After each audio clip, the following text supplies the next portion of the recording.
All right, we're live. Welcome to the Morbid Hour live stream. We're in the Horror and Metal channel. So we're going to do something a little different today. We're going to do our top 10 monsters in horror by species and category. Yeah, favorite vampire, werewolf, zombie, alien, and so on. We got 10 ones, 10 categories. It's going to say our favorite is and why. And then for the metal-related portion, we're going to do something a little different. We're going to do top 5 albums from both Mercyful Fate and King Diamond combined. So it's 5 albums total. They're going to be from both bands. It's not going to be top 5 Mercyful Fate and top 5 King Diamond separately. It's going to be 5 albums from both bands. So, yeah. So a little different. Yeah. Really cool idea, I have to say. Yeah. I have to revisit some of this stuff too. I haven't listened to a lot of this stuff. It's been most recently Christ Inversion's been on the fucking rotation lately. Nice. What? I actually fucking met the bass player of Christ Inversion. Yeah. Cool. That's pretty cool. They only put out 2 demos, but yeah. Wayne Fabra did a good job in that. Interesting. He did drums in Necrophage, if you didn't. Oh, nice. On Holocaust, and he was in there with Phil for a while, so. I love necrophagia. Yeah, fuck it. Yeah, brother. awesome. Drum Smash in the chat. How's it going, Drum Smash? What's up? Glad you're here. Not a fan of metal. Get out of here. Nah, I'm just kidding. What do you mean? You know, like fucking. Oh, now. David McDonald. Glad you could come. Yeah, teach their own. Yeah, of course. All right, I guess I'll go ahead and get started. Just go left to right or clockwise or whatever. All right.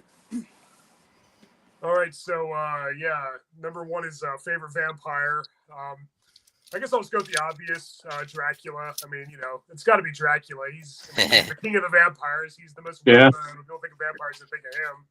I mean, yeah, he's the vampire. When it comes to the movie versions, it's pretty much a tie between Bela Lugosi from the original 1931 black and white classic and Christopher Lee from the Hammer movies, most notably the first one, Horror Dracula. They're both pretty much equally great to me in different ways.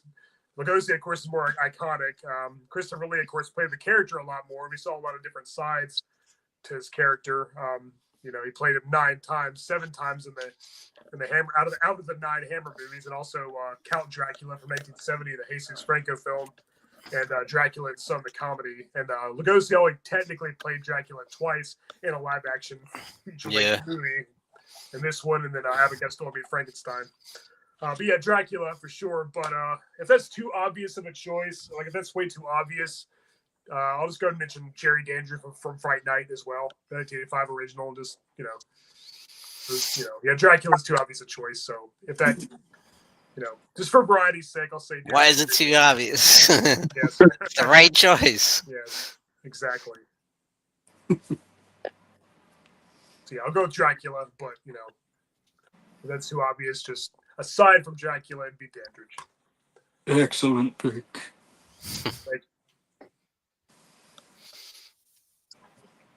I'm gonna say Dracula, of course, the obvious choice, like you said. Yeah.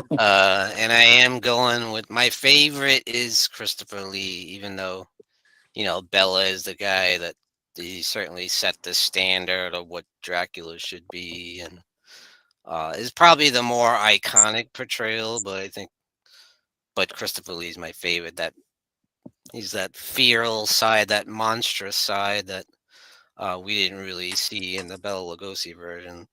Mm-hmm. And it's kind of the best of both worlds. He has kind of that suave, debonair side as well, which we see in like Scars of Dracula and beginning of Horror of Dracula. But yeah. Yeah, Lee could pull off the sophisticated, classy gentleman, the suave, debonair, like you said, and it could be the evil, monstrous, blood-sucking leech with a blood dripping with the fangs and everything. Yeah.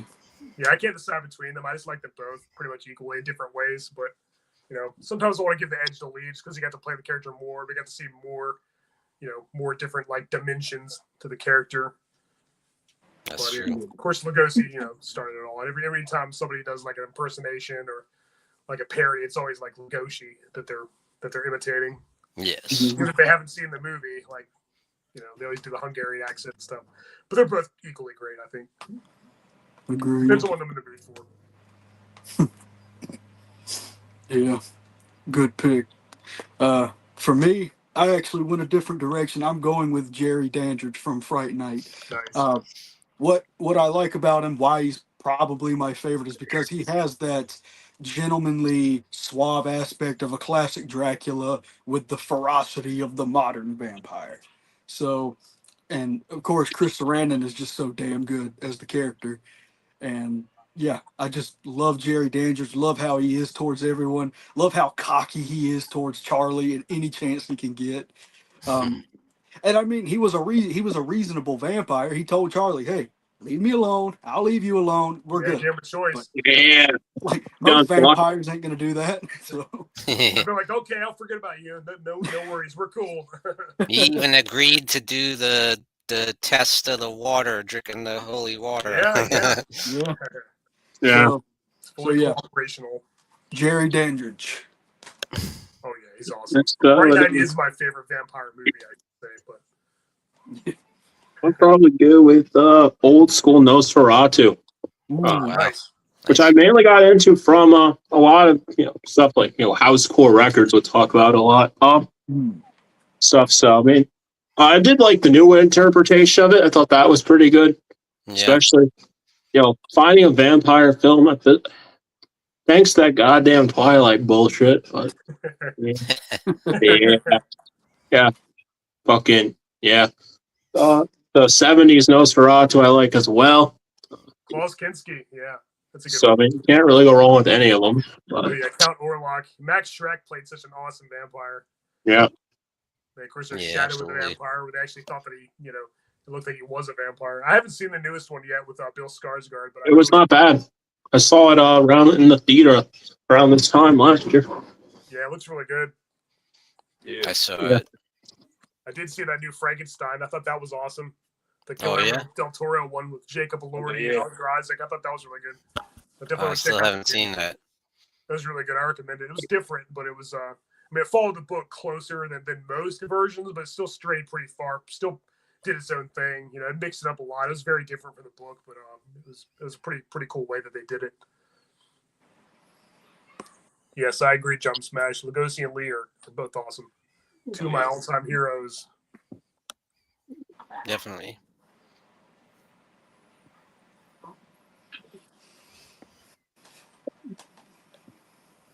The only bad thing about using my old phone is I have to click to put the chat on display. I have to click it twice.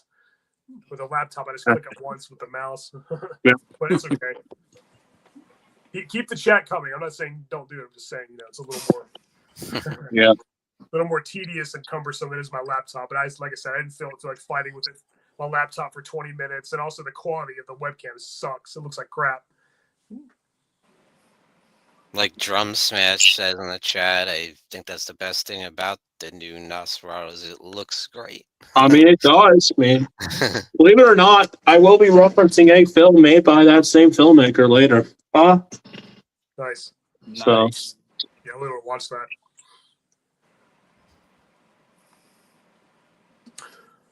All right, so next is Best Werewolf. And I'm going to go with another very obvious choice. Lawrence Talbot from The Wolfman, 1941, is played by Lon Chaney Jr. Yeah, great movie, great looking werewolf.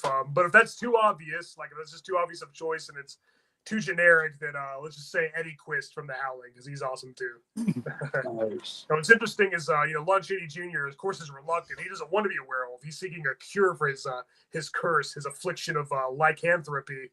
And, he either wants to be cured or he just wants to be killed with a silver bullet. It's kind of similar to David and David Naughton's character in American Werewolf in London. David Kessler, he's also reluctant. He doesn't want to be a werewolf. But Eddie Quist from The Howling, he loves it. He loves the fact that he's a beast, and and pretty much all the werewolves in this movie like really enjoy, transforming into a furry, fanged, clawed beast and eating people. So it's a little different. So yeah, I'll say Lawrence Talbot for the Wolfman, but again, if that's too obvious, then and you're like rolling your eyes saying that's boring. Anybody watching this, and just say Eddie Quist from The Howling. Excellent. That's so funny you say that because it's a two-way tie for me between Lawrence Talbot, the Wolfman, and Eddie Quist. Because I feel like Nice. character-wise, certainly Lawrence Talbot is the better of the two. But when it comes to the look of the werewolf, I've definitely gone with The Howling. Incredible special effects, and not only that, but I think Robert Picardo does a great job. He's super creepy too. When you see him as the human side, when he's messing with Karen and the booth there, the porno booth there, super creepy. Like, I'm gonna give you a piece of my mind. I trusted you, Sharon. But man, it's the most monstrous looking freaking werewolf. It's awesome. Yeah. Oh yeah, the werewolf is amazing, and I love the way Robert Picardo plays Eddie. Yeah, he said on the phone that you wanted to get to know me. Well, here I am, Karen. Look at me. Yeah, he was very creepy, very very cool villain. Yeah. And I'm gonna echo that because mine is Eddie Quist from The Howling. Nice. Once again, I could have went with like David from American Werewolf in London, but just something about Eddie and how absolutely just menacing and disgusting he is. How the different contrasts, like if you watch American Werewolf in London, David's clearly like in agonizing pain when he's transforming. Mm-hmm. He loves it. He has like a sexual kick with it. Yeah. Like pleasurable to him. Yeah. He's like, look at this shit.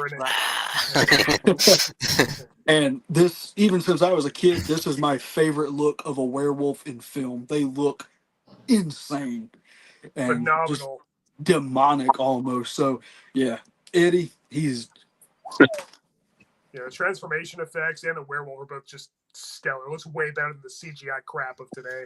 This looks incredible. Like, it looks like a real werewolf transforming. Just got caught on film. I still don't know how they did some of those practical effects. They look amazing. Yeah, just blows me away still to this day. Okay, I want to go with Bubba, the redneck werewolf.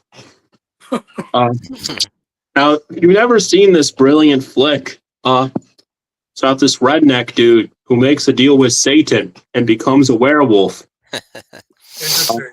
It's fucking funny as shit. The movie does have, I'll say straight up, it does have some. I mean, the ending's quite funny in this one. But yeah, no one seems to give a fuck that he's a werewolf in this entire movie, which is even more baffling. It's different. But it is definitely a fun flick. I got to see that. It's on Tubi. The DVD is it's pretty fun. It's I'll say it does have the ending of this fucking movie is the most. Wait, what? That's it. What's it called? Bubba the Redneck Werewolf. Oh, that's the actual name of it. Yeah. Satan's pretty funny in this fucking movie too. I'm gonna have to pick this one up at some point. Hell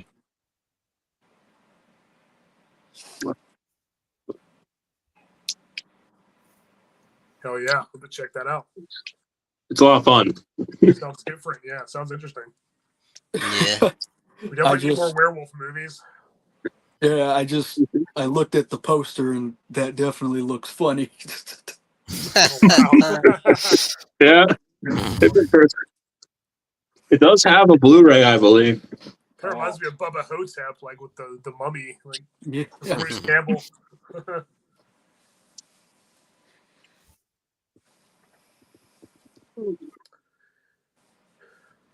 All right, so next is going to be favorite ghost, and yeah, most of my choices, pretty much all but like one is what's debatable, are from horror movies, just because there's a horror channel. Just to narrow it down a little further,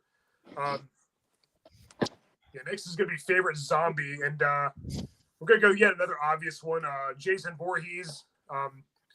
Jason Bourne. Mostly in like part 6 through Freddy versus Jason, when he's like a full-fledged zombie. I mean, some people argue and say, well, he doesn't eat brains, and he doesn't, blah, blah, blah. But like, I pretty much define a zombie as pretty much just a dead person brought back to life, like a living dead character. Maybe he's like more like a revenant or whatever. But anyway, like a lot of people say, oh, he wasn't a zombie in parts 2, 3, and 4. Like maybe not, but he was still a supernatural character. And I like to think that he did drown when he was a boy. He actually did drown. He came back from the dead. That makes him more interesting to me. Yeah. And Alice from the first movie believed that it was real when he came out of the lake and dragged her down. She thought it was real. And Rennie in part 8 thought that she saw him in the water. So I think that's what happened. That makes it more interesting. I know that the filmmakers intended to be a dream sequence, just a final scare like in Carrie. But it just makes more sense because people know the difference between dreams and reality. Alex thought it was real. He's still there. He even shows the ripple. I know the filmmakers, that wasn't the intention to have him return and be the killer. That was the makers of part 2. But like, in part 2, 3, and 4, I think he still came back from the dead. He was alive, but like he was still a supernatural character. He survived things that no living person could. He had his, what is I can't remember the name of the artery that was cut through the shoulder. In part 2, he got hung and like got an axe in his head. And in part 3, he survived things that no ordinary human would survive. He just brushes it off and walks away. He gets up and walks away. Doesn't need medical attention or anything. So I think it was always like kind of a living dead character. So yeah, I'll go Jason Voorhees. If that doesn't count for whatever reason, or if it's too obvious, then I'll just say Tarman from Return of the Living Dead. Nice. Yeah, so far it's almost like I have an obvious choice and then like one that's a little less obvious. Yeah, Tarman from Return of the Living Dead is awesome too. Oh yeah. But yeah, I go Jason if he counts, because he's one of my favorite characters. I think he counts. Yeah. Yeah, I'd say so. When you get to fucking part 6, I mean, bro's coming back from the dead, so. Yeah. Oh yeah, he's straight up. Maggots pouring out, all over him. He's like, completely. He's a rotting corpse. I mean, he comes back to life. That's how I define a zombie. I mean, really, the original definition of zombies was like the black magic voodoo, like the Haitian stuff. They hardly ever do that in movies. So I think the definition of zombie has changed over the years. I just counted as somebody who's a living dead creature. Yeah. I guess it depends on the filmmaker, how he wants to resurrect them, like. Exactly. Like Return of the Dead, Living Dead, they chose a toxic waste or whatever, The trioxin chemical. Yeah, usually it's toxic chemical, yeah. Yeah, usually it's science. It's some kind of chemical or it's like some kind of infection. But I wish they do like black magic, like voodoo zombies more often. But it's still cool. Yeah. Yeah, Jason he was a bolt of lightning that resurrected him. But I think he was always just a being that could just come back from the dead. I agree. Pretty much. I mean, they thought he was dead at the beginning of Final Chapter 2. They took him to the morgue. They pronounced him dead. He was in the morgue. They just got up and, started walking around killing people again. I think he was always a living dead character. Yeah. Pretty much. Even though it was a little different from, part 6 onward. It showed that he still did feel pain and stuff in the 2, 3, and 4. Yeah. I'm going with definitely a classic, Bub and Day of the Dead. Absolutely classic. I mean, there's no way there's a zombie with more personality than this guy. True. I just love the, like progression of the character, how, the Dr. Frankenstein guys, is teaching him and trying to make him remember his past and who he was, how he used to be in the army and how he's discovering music again. It's just very interesting how he's kind of learning who he used to be when he was alive. I just think it's very interesting. And one of my favorite scenes in horror of all time is when he's chasing after the crazy sergeant guy. What was his name? Rhodes. Yeah, Captain Rhodes. Captain Rhodes. Yeah, Right? yeah. Oh man, trying to shoot him, and he's like, does the salute when he gets it. I love that. That is so classic. Yeah. I mean, there's several you could say, but yeah, I think Bub is my favorite. Yeah. Nice. Oh yeah. Good Well, choice, Drum Smash. Hell yeah. for me, Yeah, Bub's really cool. Bub's great. I was hoping somebody would pick Bub. On there. yeah, Bub the Zombie, Day of the Dead. He's great. for me, it's Very definitely going to be Tarman from Return of the Living Dead. Nice. I've always loved this zombie character. The look of him is so grotesque and nasty. The classic more brains. I mean, it's so good. You know, I know other films in the franchise have tried to do the Tar Man thing, but the first one did it the best by far. It sucks. I kind of wish he was more of a character in the film, like reoccurring. Yeah. But the time we do have with him, he is badass. Yep. Indeed. Absolutely. So, Tar Man. And there's a different Tar Man in the second movie, and then played by the same actor, Andrew something. And then I think, and then he's gonna be in the new one too, coming out. Yeah, I was gonna say that. Aren't they bringing him back? Man. Yeah, good old Tar Man. when I met Linnea Quigley, she said she still was still in touch with the actor too, who played in the first two movies. Nice. Yeah. Next, I want to go with the classic Romero zombie. Yes. This is what a fucking zombie should be, not the fucking bro takes a needle. Oh no! All of a sudden he's an infected fucking zombie. No, motherfucker. Yeah. A zombie is a walking fucking corpse. I agree. Not what fucking Resident Evil the movie wants to tell you. Yeah, I get really sick of the whole infected human thing. Like they're You could take 28 days later for that. The virus. Yes, yeah, that's true. Yeah, Resident Evil 28 days later. It's more like a virus that infected them. I like the Living Dead, right? A corpse coming out of the grave, coming out of the grave, coming out of the ground, exposed. And you could argue running zombies can be kind of, telling you, the running zombie thing doesn't work all that well. Yeah, I think they do it too much now.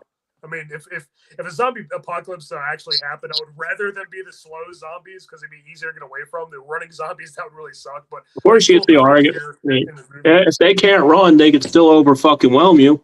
Well, true. You know, like that's how they fucking. That's my thing. When I think of a fucking zombie, not the whole. You know, I don't need them running at me like Sonic the Hedgehog.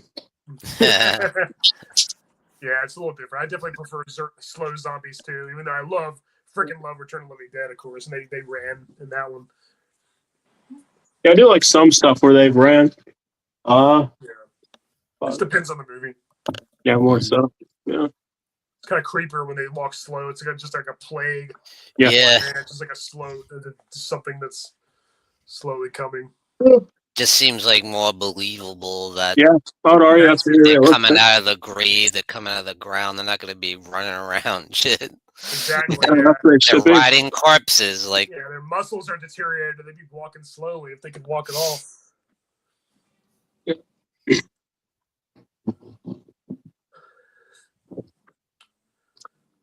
All right. So next is my favorite ghost. Does Freddy Krueger from Nightmare on Elm Street count as a ghost? Yeah. I don't know. I mean, he's a serial killer. He's a guy who died and he came back. Like he's like an evil spirit. And he appears in dreams. I don't know. It's a tough one, isn't it? I mean, yeah. If he doesn't count, I don't know. It's just debatable. I guess I've always kind of considered him a ghost. You know, evil spirit. He was alive at one time. And if he doesn't count, then I'll say Reverend Kane from Poltergeist 2. Played by Julian Beck. He was in Poltergeist 3 too, played by some other actor, but he was awesome, played by Julian Beck. Sadly, he died during production. He didn't get, they didn't get to use him too much, but when the scenes he is in, he's really, really creepy. One of the most terrifying villains ever, right up there with the tall man from Phantasm. And I think he undoubtedly counts as a ghost because he was an evil man who, I guess he entombed a bunch of people and they all died. And, he's kind of demonic too, like Freddy for sure. He's got the powers and stuff, but I'll go with Reverend Kane for Poltergeist 2 and 3 if Freddy doesn't count. Excellent. Or if it's too obvious. Hell yeah. Yeah, this was a tough one. But I am going to say, which is a bit of a spoiler, I guess, but it's Grace and the Others, played by Oh yeah, Nicole Kidman. Oh, nice. I thought she was fantastic in this movie, and the fact that the whole movie she doesn't know that she's a ghost, which makes Yeah. it interesting, and just a very stern, strict mother trying to protect the children to the point of being obsessive about it, like almost Yeah. OCD, like. Yeah. Yeah, great movie and a great twist, and I love her performance in that movie. Yeah, Nicole Kidman is great. I saw that at the theater when it came out, and yeah, it was awesome. Very creepy, very suspenseful. Yeah, it's kind of like the twist at the end of The Sixth Sense when Malcolm Yeah. Crowe, played by Bruce Willis, is a ghost. But this one takes it to the next level. The whole family, and then their three Yes. Servants or whatever are all ghosts. Even They're they, all dead. they turn out. And then the people that they think haunting the house and they think they're ghosts, they turn out to be the living people that they're like investigating and trying to move in or something. So yeah, it was a pretty cool twist. I actually didn't see it coming. I guessed the twist of The Sixth Sense, and nobody believes me, but I guessed it early on. The others, I didn't see it coming. I didn't know. Yeah. Oh yeah, Vigo. Hell yeah, Vigo from Ghostbusters 2. I thought of that too. And of course, Slimer from Ghostbusters. He's cool. With mine, I had a similar thought with your Freddy Krueger pick. I was thinking the same thing, and I guess it counts because he's technically a vengeful spirit. But I'm going with Candyman. Oh, Oh. that's a good choice. Like, yeah, he's kind of that urban legend, ghostly, vengeful spirit, but I'd still say it counts.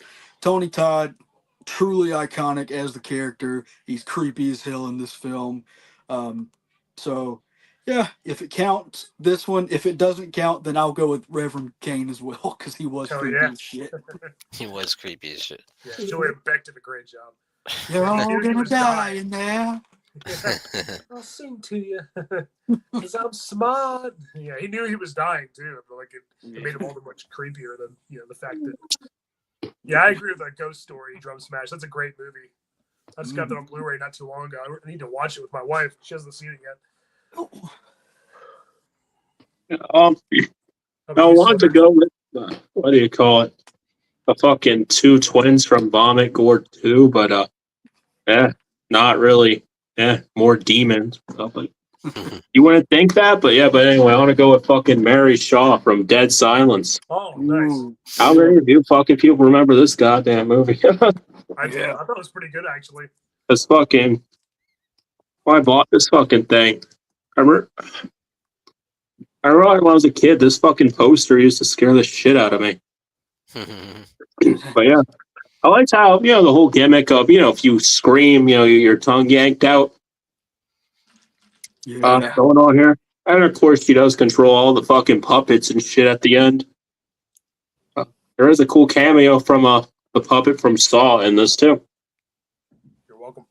So Yeah, that's right. yeah, I need to probably get the Blu-ray this one, but the Scream Factory only had the R cut. Oh, bummer. What the Yeah, I got the uncut? uncut version on DVD. Yeah, I saw that when it first came out. I thought it was pretty creepy. Yeah, I don't. Mary Shaw. I actually guessed the twist in that one too. How the father. Spoiler alert. How the father was a dummy the whole time because like the stepmom was always. I guess she was a dummy too, which I didn't see that coming. Like a really sophisticated one, but like the fact that she was always with him, like it looked like her arm was always behind him, and he was always sitting down, and he even like looked like he went lifeless. Like when I thought that was, I guess that, and then still a creepy movie. The frustrating thing is though, dummies are so creepy anyway. But like I don't think there's ever been a horror movie that shows a dummy walking, which that would be really creepy. Like because they don't have any bones, and like they'd be kind of an accordion effect. They'd walk like a scarecrow. Like seeing that in the middle of the night would be terrifying. I feel like no horror movie's done that. Fucking Goosebumps did it. Goosebumps with I was about to say Goosebumps with Slappy and Night of the Living Dummy did that in the books. Why can't they do that in a movie? That'd be so awesome.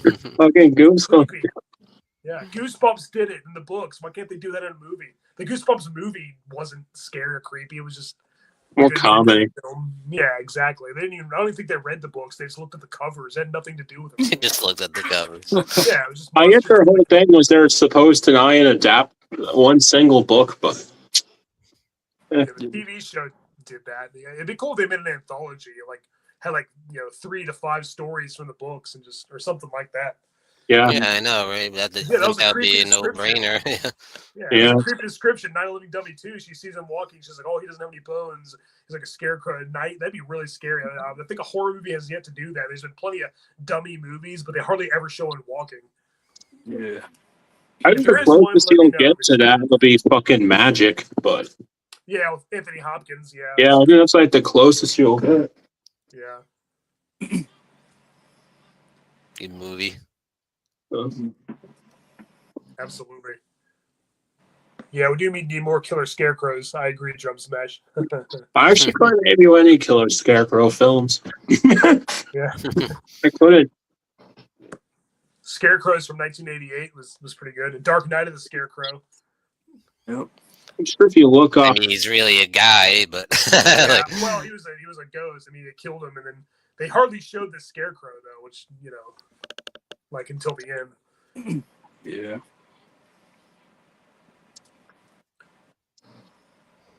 All right, so next is favorite mummy. There's not really a lot of mummy movies. yeah, I couldn't. I mean, Couldn't. I was struggling to find one. yeah. well, there's the the franchise, the Brendan yeah, Fraser but- ones. There's the Well, yeah, there's the Universal ones, and there's the Hammer ones, and then there's the the Brendan Fraser ones. There's a few others. There's not there's nowhere near as many mummy movies as there is There's vampire plenty- movies or zombie movies or aliens or even werewolves. Even werewolves, there's more werewolf movies than mummies. But, there's plenty of crappy B movie ones like oh Z yeah, of course. grade. Werewolves as rednecks we have as a thing. So Yeah. I'm gonna go with the obvious again. Imhotep from the original 1932. Nice. Mummy of Boris Karloff, and yeah, he's very different in that he looks like this, the bandage like in the sarcophagus, just for a very brief moment, maybe for like no more than 5 minutes, and then most of the movie he's out of the bandages and wearing clothes and talking and looking like a normal human. Most people remember the bandaged mummy is doing that. That's Karis from the other Universal mummy movies, and then also the Hammer one with Christopher Lee, the Mummy from 1959. That was also Karis, and then the sequels, well, the first two anyway. Curse of the Mummy's Tomb and the Mummy's Shroud was also that kind of mummy. Blood from the Mummy's Tomb, the fourth one was different.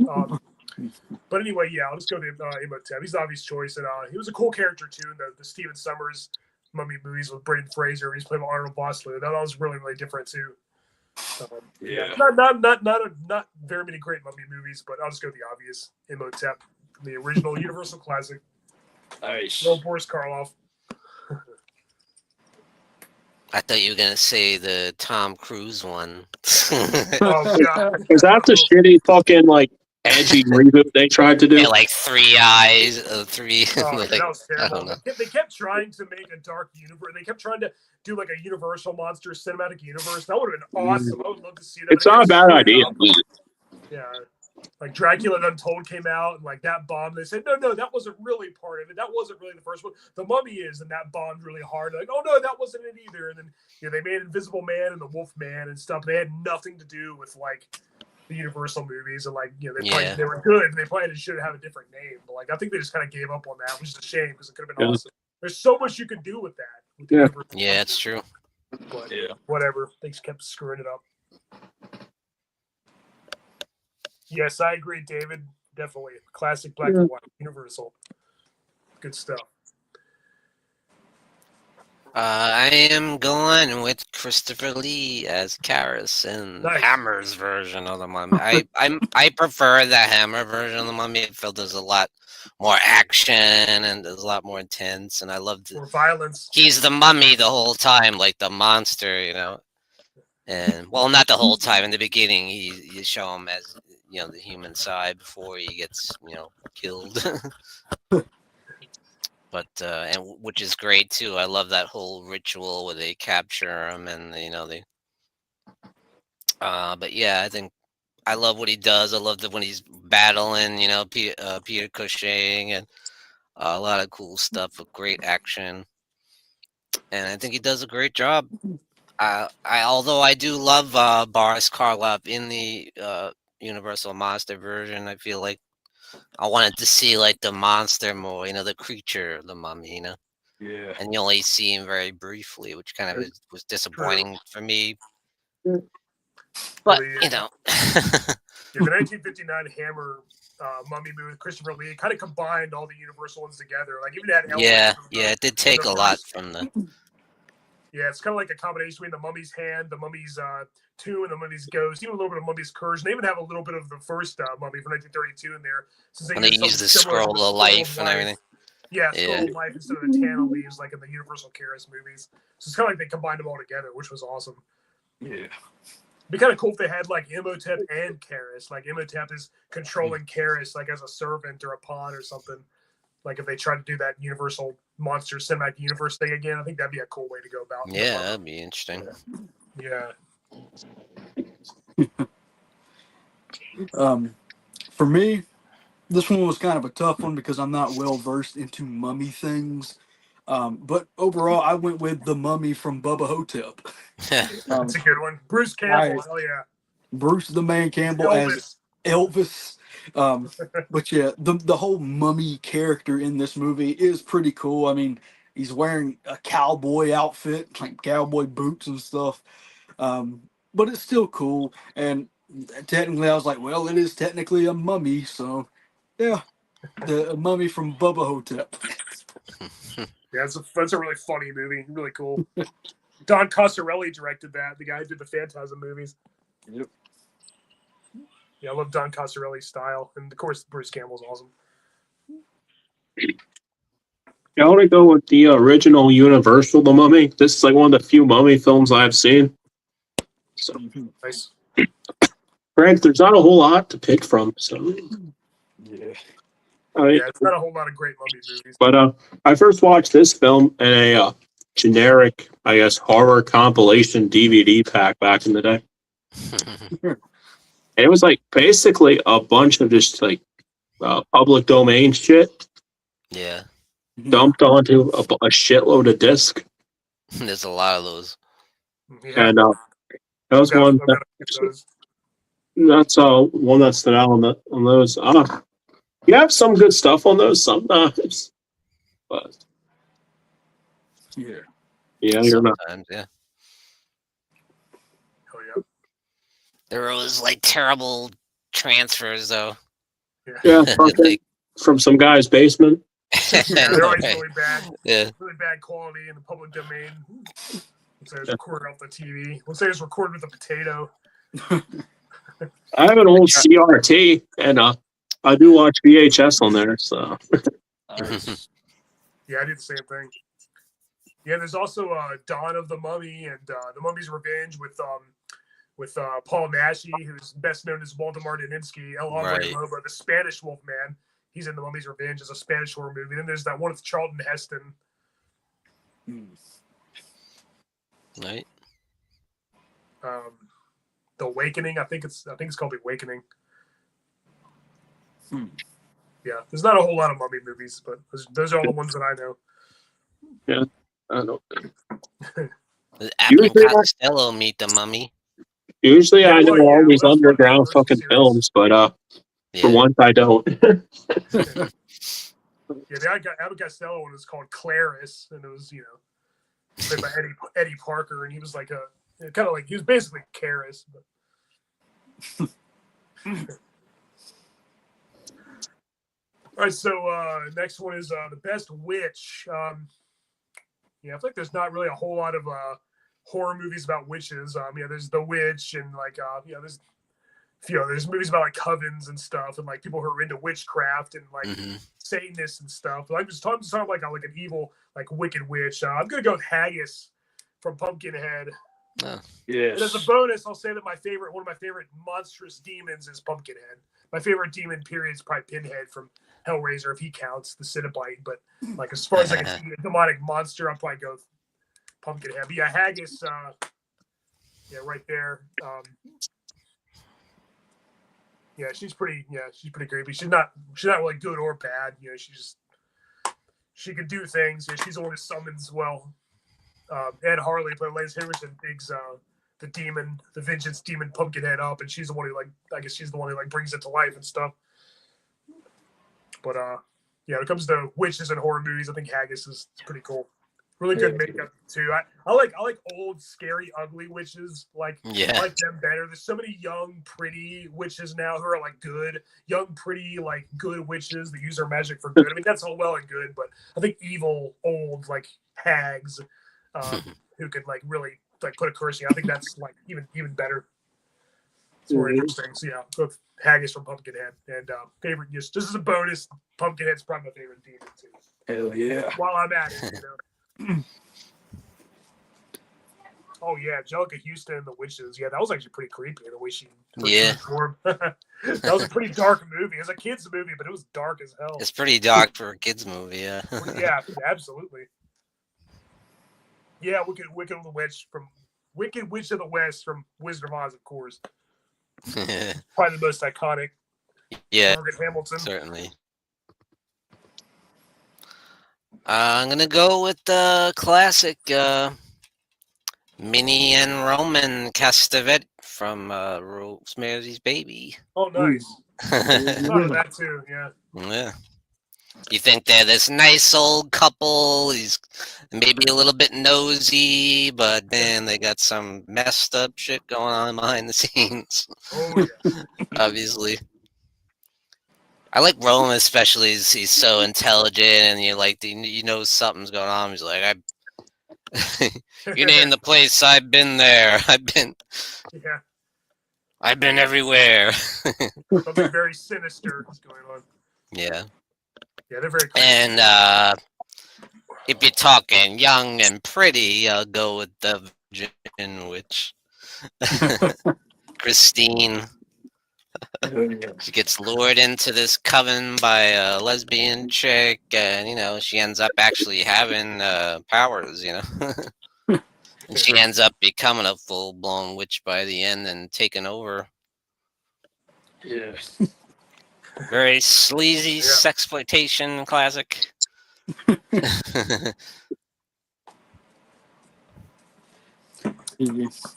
Hey babe, my wife's in the chat. Welcome. Yeah. Hey honey. There's Aja in Black Sunday, Barbara Steele. Yeah. Is that the movie based on the Thomas Harris novel? Yeah, I think so. Well, I think that might have came before the Thomas Harris novel. Yeah, the guy who wrote the Hannibal series. I think they just have the same name, if I'm not mistaken. The old Mario Bava flick. Yeah. Then there's also the three mothers from Suspiria and Inferno and Mother of Tears. Right. Mater Suspiriorum, Mater Tenebrarum, and Yeah. But for me, I'm gonna go with Haggis from Pumpkinhead. Nice. She is decrepit, disgusting, just all the perfect aspects of a freaking witch. And like everything, the way you first introduced to her with the fucking what is it called, fireplace lit up all on her, and she's all just say it, Harley, say it.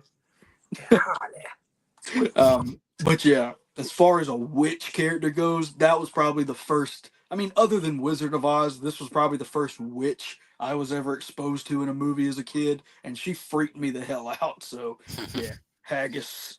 Yeah, she's awesome. I like her little shack too. It looks cozy. Yeah. Yeah, it's like a grim fairy tale or something. That's what the whole movie feels like. Definitely. Yeah, I want to go with 2015's The Witch. You can't fucking see it because it's all fucking. But I liked how the actual witch in this fucking film you didn't see till the end. Yeah. It's kind of like Blair Witch in a way. Like I liked in this thing how. I like how people just disappear and start to go lose their fucking minds. Shit. Yeah, ground up. I liked the ending in this. Yeah. I love when the goat comes and starts walking on two legs and morphs into a human. That was all. I didn't see that coming. That was cool. Yeah. I remember I watched this on HBO Max at first. My family has a thing that has it. Then the next day I ended up buying the fucking thing. So. Oh yeah. Yeah, I watched it on some streaming site, probably Netflix or something when it first came out. I thought it was pretty good. I get the Blu-ray of this. I know there's a 4 and 4K edition, but I'm still in my 2011 technology. It's very authentic with the language and Yeah, the way they fuck that. speak that old English style. Like And the commentary track on this, and they did the logo like that. They actually did that on purpose because that's how they used to write back in the day. Yeah. So Nice. The scene with the baby freaks me out when the Oh, girl's like, all of a sudden she turns back around, the baby's gone, just playing Yeah. peekaboo, hide and seek or whatever with the with the baby, and then it's just gone. gone.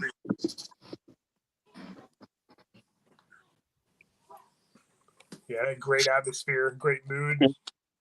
Yeah. It's spooky scenery. Yeah, very, very suspenseful. All right, so next is Killer Dolls. My favorite killer doll. I'm gonna go with the most obvious answers. Chucky. It's got to be Chucky. I'm not gonna go with an honorable mention or not obvious choice. To me, Chucky is obvious for a reason. He's the only choice for me. For me personally, he's the only choice.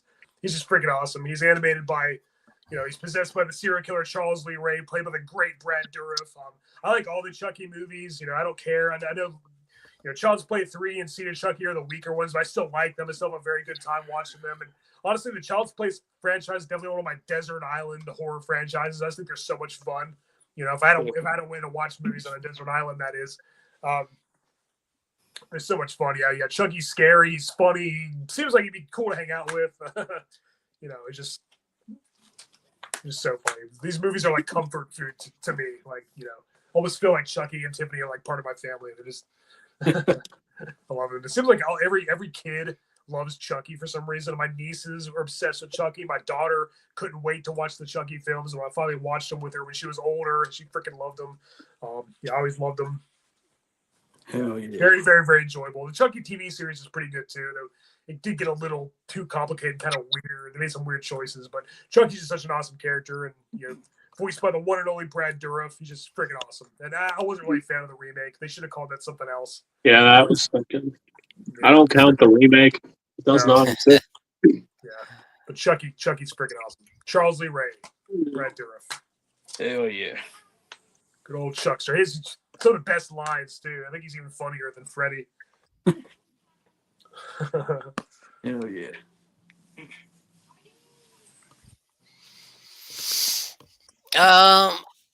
So I kind of had a tough time with this one. I'm not the biggest Chucky fan like you guys are.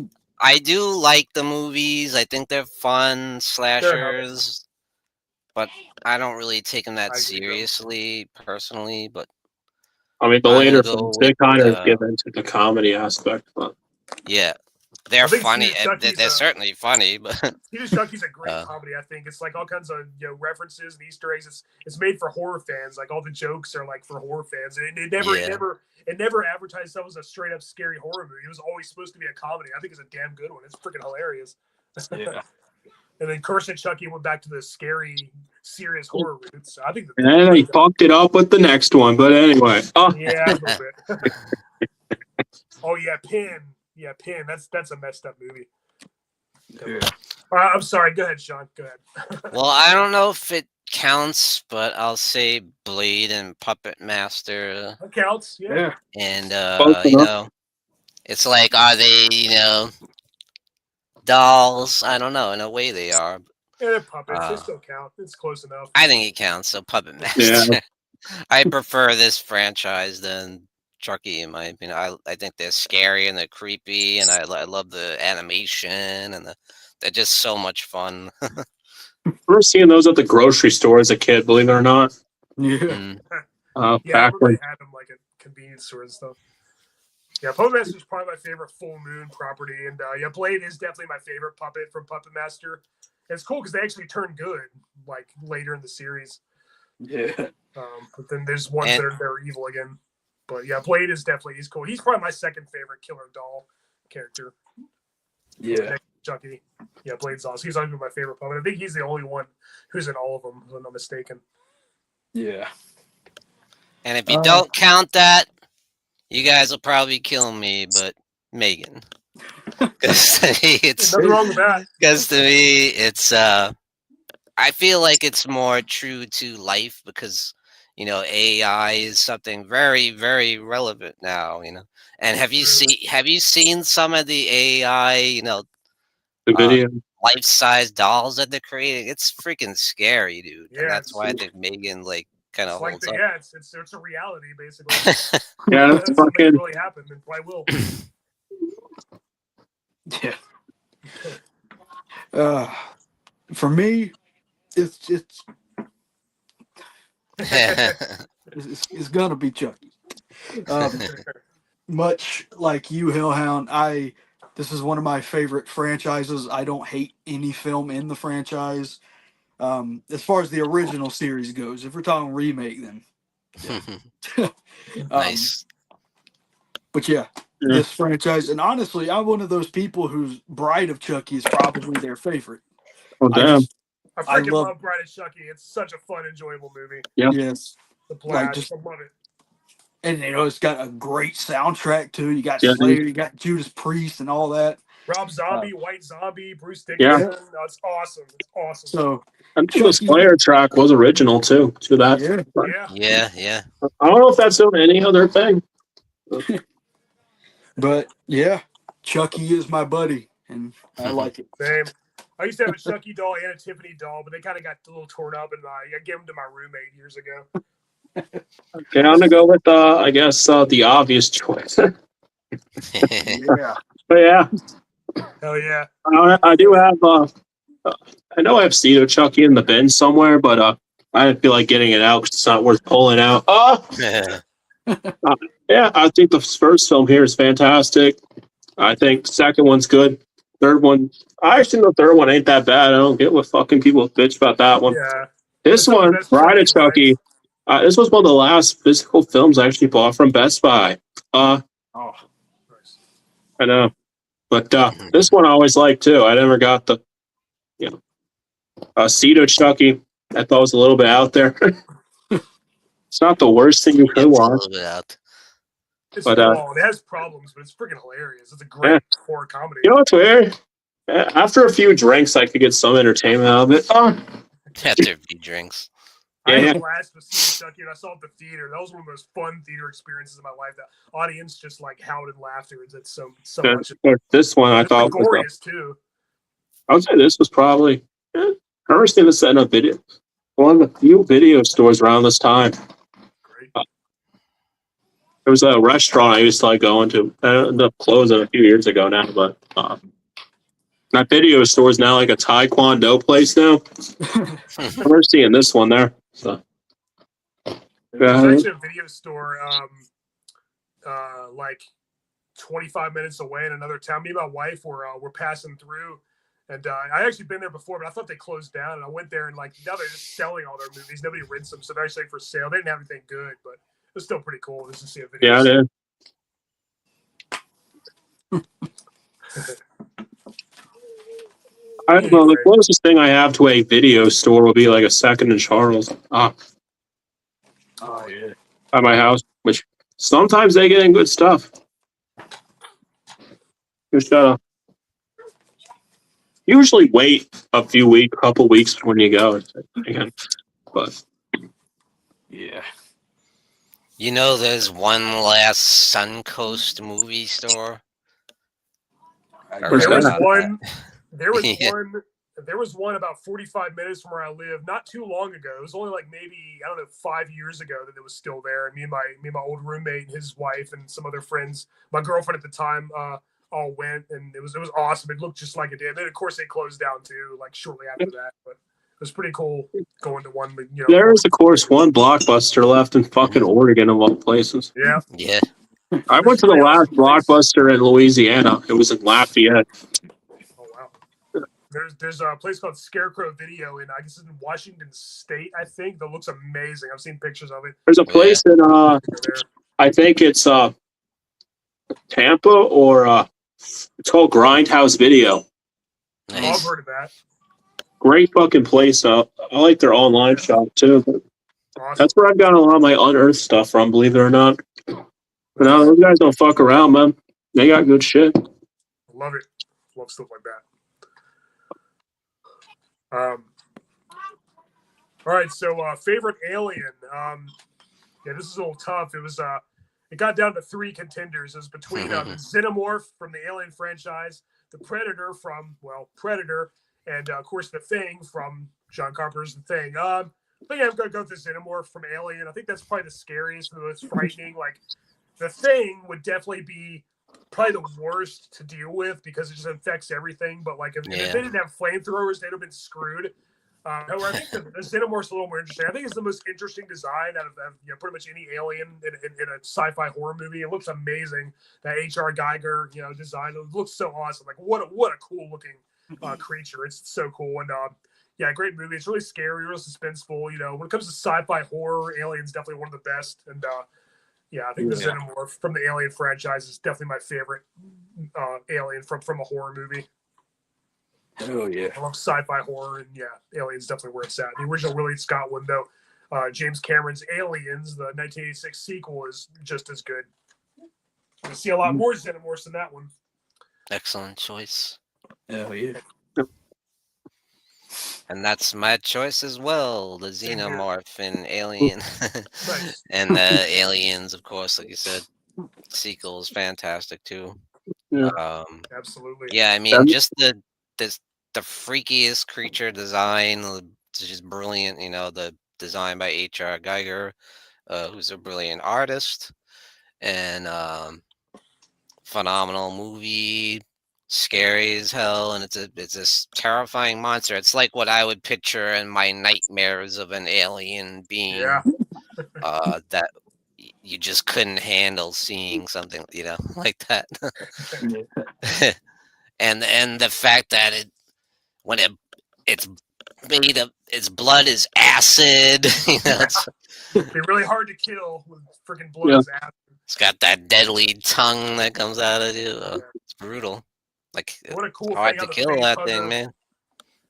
Yeah, how the face hugger attaches itself to their face and basically impregnates them, and then it bursts out of their chest. Like, wow.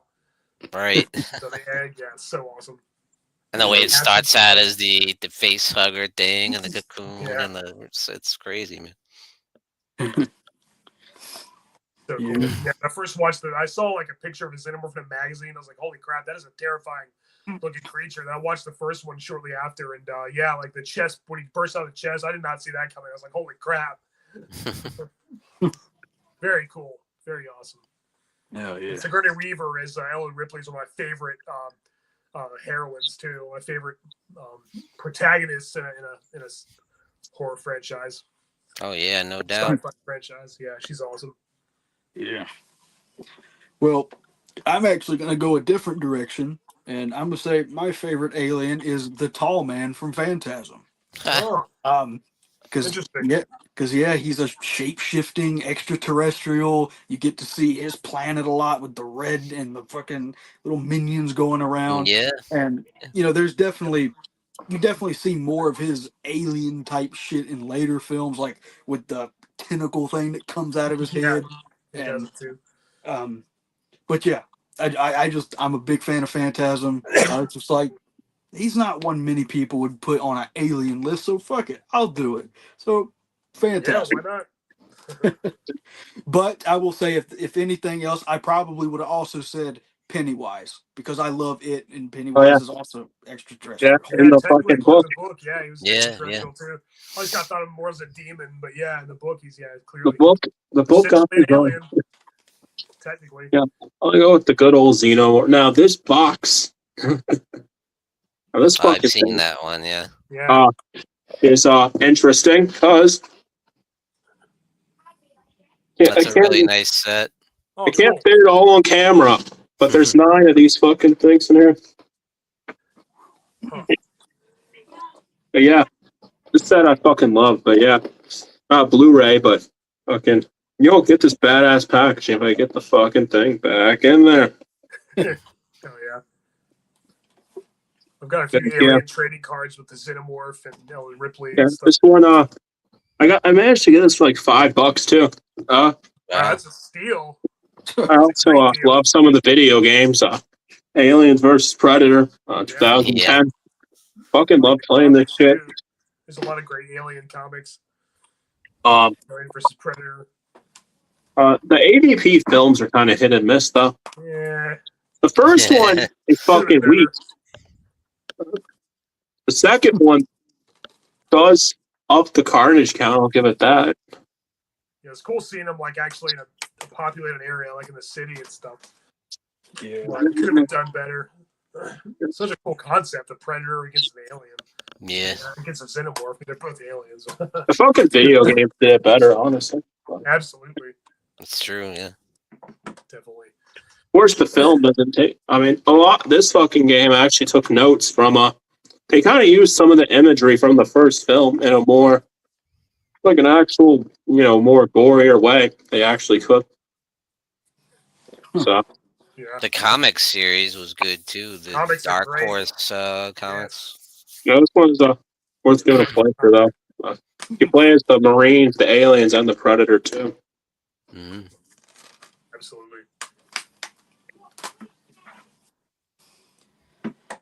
All right, so favorite human maniac. Humans are the scariest, I think, because that can actually happen. Yeah, humans are pretty scary.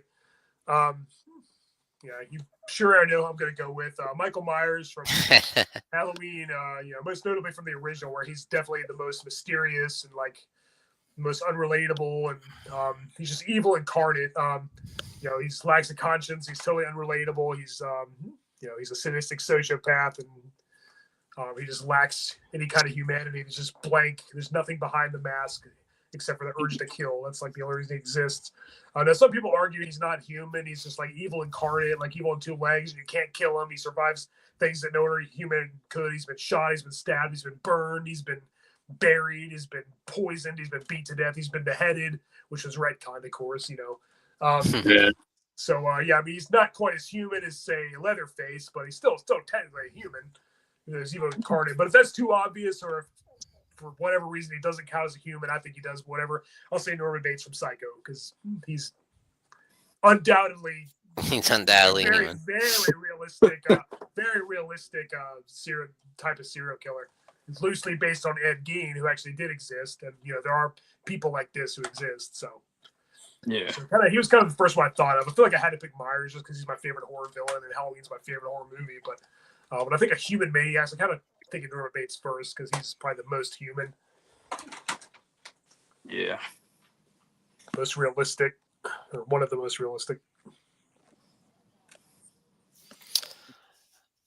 I'm gonna go Michael Myers, baby. I know it's debatable sometimes. They kind of, allude to him being supernatural, but in the end, he turned out not to be, right? Halloween ends, say he's just a man, so so then it counts, mother effer. Yeah. Hell yeah. I was this close to doing Halloween and Michael Myers, but I went with Frank Zito from Maniac. That's funny. I came so close to saying that. Me too, yeah. That was actually one of the first things that came to my mind. That would definitely be the top three. Norman Bates, Michael Myers, Frank Zito from Maniac. And Leatherface too. Okay, top four. And fitting because Maniac in the title as well. But yeah, he is. I like how this movie is kind of just another type of slasher, but it's almost kind of a character study as well on him. Because to me, he's actually not just a background throwaway character. He's got a lot of depth and a lot of shit going on with him. And he certainly is a freaking maniac. Because, like, the shotgun blast to the head, gone. Scalping, all of this stuff. So as far as a human maniac goes, I wouldn't want to encounter this man. No. Very realistic, too, for sure. Yeah. He's not Jason. He's not Freddy. He's actually real. There's people like that who actually exist. And I want to go with scalped. He'd love your hair, Yeah. Put it on a mannequin. No. Yeah, I'm gonna go with Maskhead, which is this was a film by Fred Vogel, and after August Underground, he went on to collab with Scott Swan and make this. Pretty much got these two fucking women who make these porno films, and pretty much they make these films, then they end up killing them with this motherfucker. With back there, you can kind of see it a little bit better. Fucking, but yeah, the dude, he nails this bitch's arm in this thing, bends it. You see blood drip out, throat slit. Fucking, I mean, most gore you could think of. It's a toe tag movie, so you're guaranteed some good stuff there. It's kind of like August Underground gore. There's some interesting shit in this fucking flick too. I'll say that.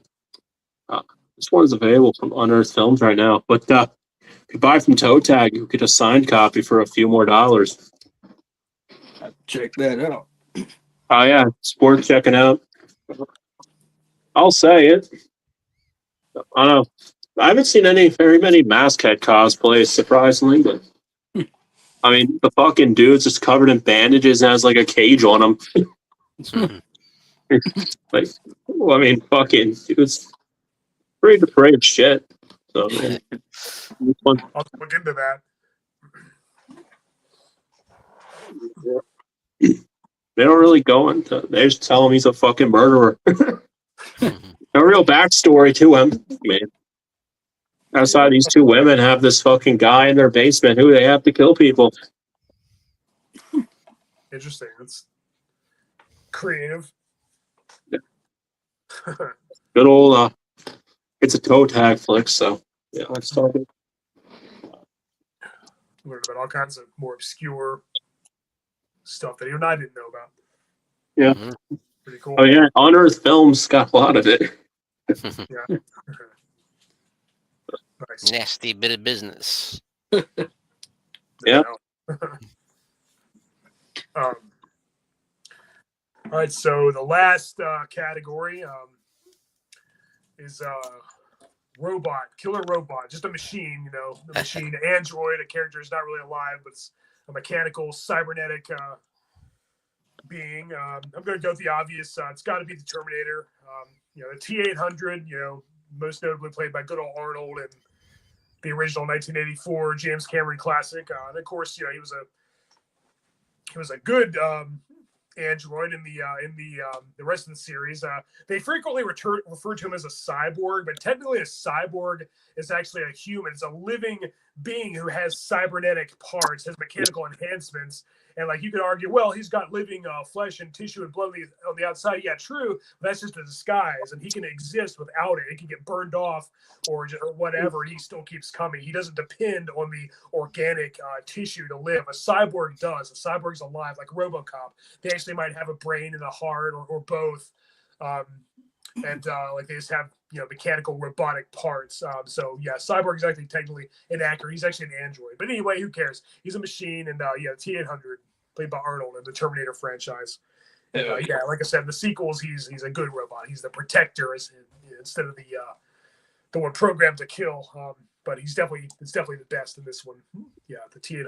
Yeah, definitely my favorite machine character. Oh yeah. Oh, Jen's in the chat. Hey, how's it going, Jen? What's up, Jen? Hello. Jen's reviews from the grave. Hell yeah. Glad you can make it. I echo that sentiment to T-800 and the original Terminator. Freaking Nice. Arnold is terrifying in this movie, man. He's Absolutely. brutal. He's a great villain. Yeah, I prefer this version of the Terminator definitely as the. Same. I It's love more like a T2 horror and movie. all, and then a couple of the other ones are all right, but this one's just awesome. He's Three is a three. relentless killing machine. Yeah, it's more like a horror movie in the first one. Yeah. Oh yeah. I know a lot Hal. of people would debate whether it's horror or. Yeah.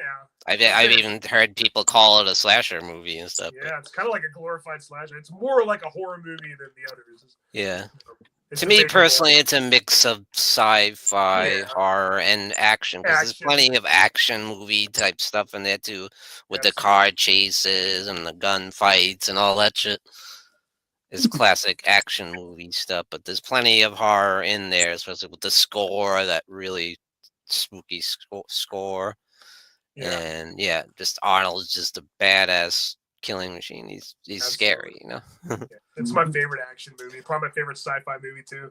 But if people don't want to count that as horror, fine. Then I'm gonna say Billy from Deadly Friends, aka Good Samantha. one. Yeah, Freaking love this movie. It's hilarious and it's so much fun. And it's got some brutal stuff in there. Wes Craven, you know, very Yeah. overlooked Wes Craven classic. Don't give her a basketball. Yeah. yeah, she'll be edgy with it. Yeah, I agree with But David. Hal from 2001: A Space Odyssey is great too.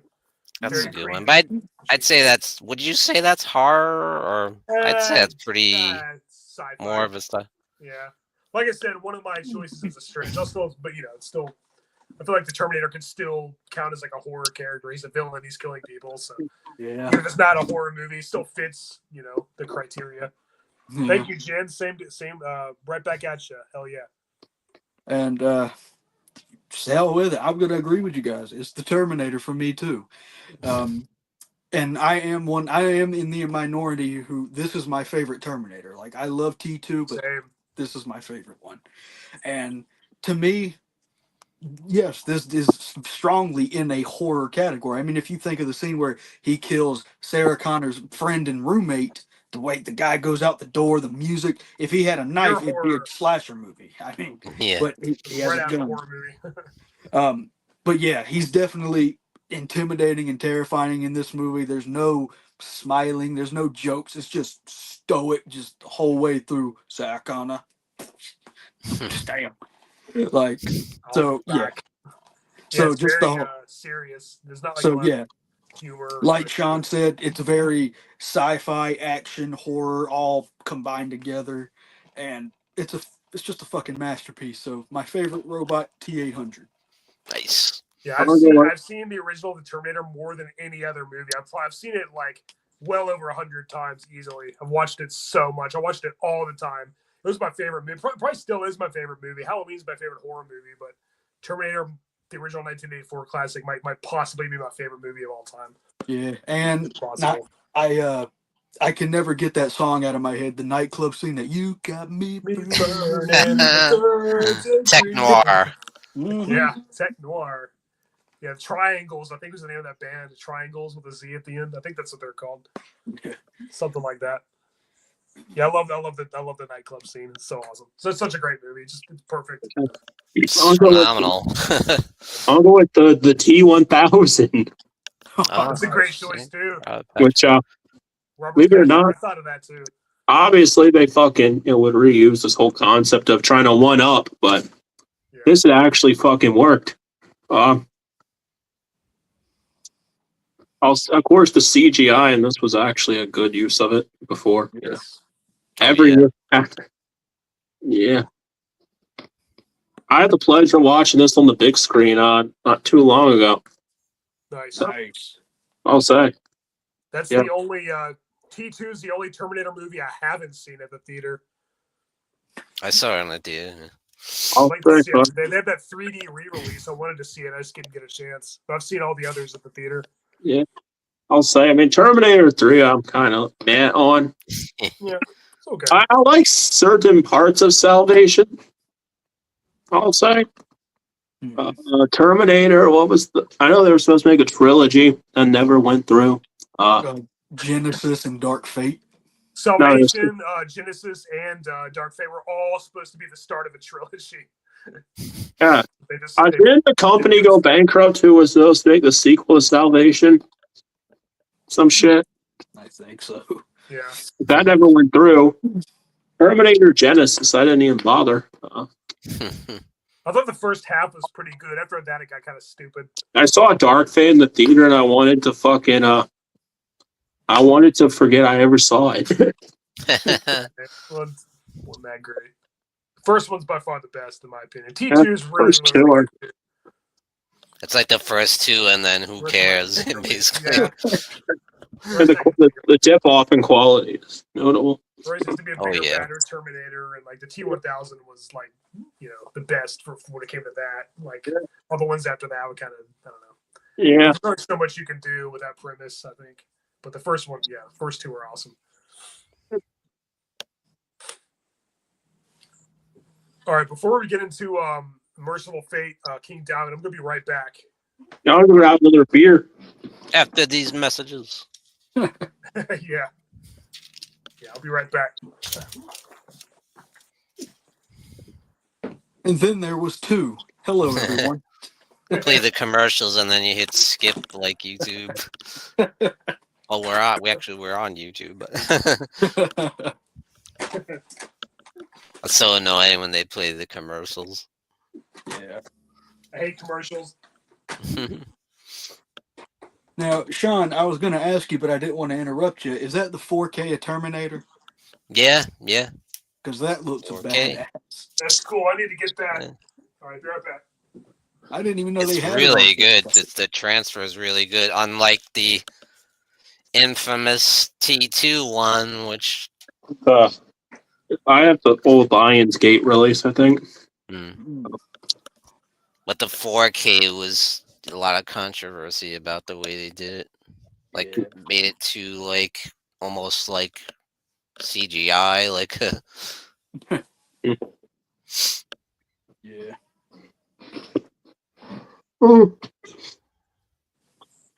it's a love story, Jen says. It certainly has that in there, you know. Yeah. With Kyle and Sarah Connor. It's a lot of things, I think. Definitely.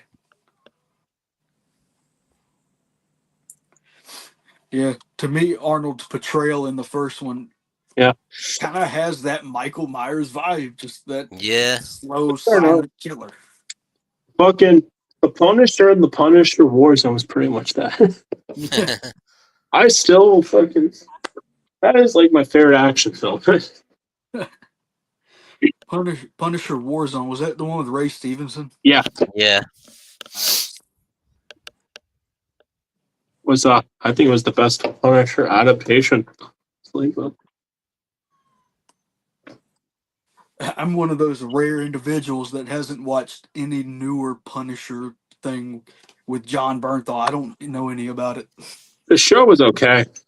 It had some boring ass parts though. Yeah. I think he does a great job though, John Berthel. With the character. I don't like what they did to Jigsaw. Fucking oh no. You look at what they did in Punisher Warzone, motherfucker. Like, Ray Stevenson did a great job in that one. Yeah. I remember being so confused with Terminator Salvation when that came out because the lead up to it, it was all like, oh, the war. You see the war, it's all lasers and robots, and this was like an actual war movie, and I'm just like, oh, that's not what I expected. Wasn't it supposed to be like with the scenes in the Terminator? Yeah. The future war shit. Yeah, was how they were supposed to do that. I watched the director's cut edition where they add a total of a few extra seconds. Oh. On the they put on a second disc too on the Blu-ray because that really justifies the second disc. I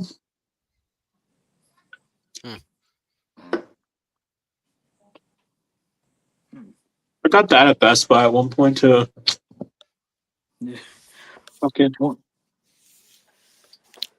wonder where you could even go with it if they were to make a new one, you know? Yeah. I mean, the Terminator Salvation trilogy thing could have been interesting. Yeah. But that ain't playing out. It seems like no matter how many more they're going to make, how many retcons, no one's ever going to like really anything past the first 2. Yeah. Probably. Dark Fate had some of the worst goddamn writing you could ever see. Huh? I don't really care for Dark Fate, and I already had a bad experience with it in the theater because my assigned theater seat was the first row. So the whole movie I had to look look it up, Right, breaking your neck. Yeah. The thing fucking bombed too. Yeah. Yeah, it did. At the box office. Believe it or not, in the theater, I don't remember too much about that experience. Yeah.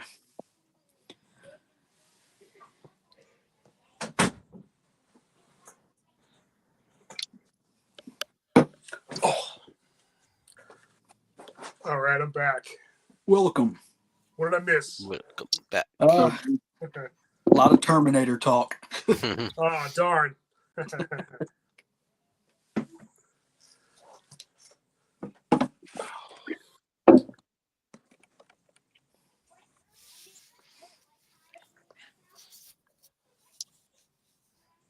We were just trying to say, where could they go in the future if they decided to make a new one? Like, I don't know. I mean, Yeah, there always has to be a bigger, badder Terminator, and like pretty soon they're gonna run out of things. Like, I mean, they have like a flying one or something. I mean, they there's already only so did much the you can do flying with that. shit in one of them. I know they had.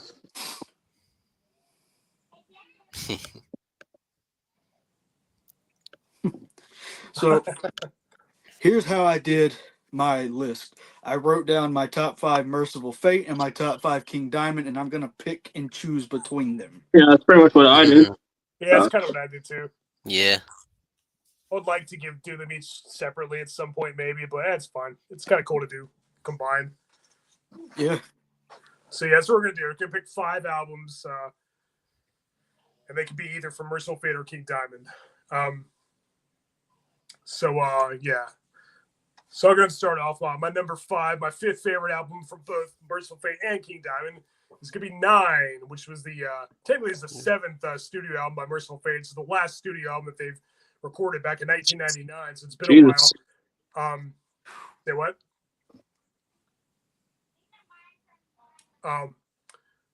Yeah, 9 is awesome. I freaking love it. I think it's the second most underrated metal album of all time, next to Fear of the Dark by Iron Maiden. Wow.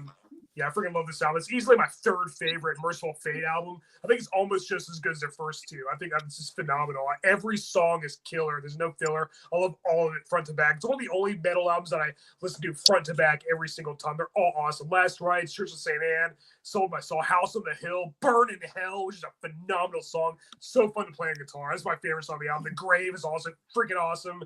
Insane, Kiss the Demon, Buried Alive is a just magnificent, stellar album. King Diamond's ghastly falsettos, the guitar playing by Hank Sherman and Mike Weed, who replaced Michael Dinner from the early albums. It's just magnificent. Yeah, great riffs and solos. Yeah, awesome lyrics. It's like a horror movie. It's just so good. Yeah, King Diamond's one of my heroes, and I think he and everybody else just excels in this album. Yeah, 9, but Merciful Fate, magnificent. Nice. Metal album. And a lot of people said this is their least favorite Merciful Fate album. I couldn't disagree more. I'll never understand it.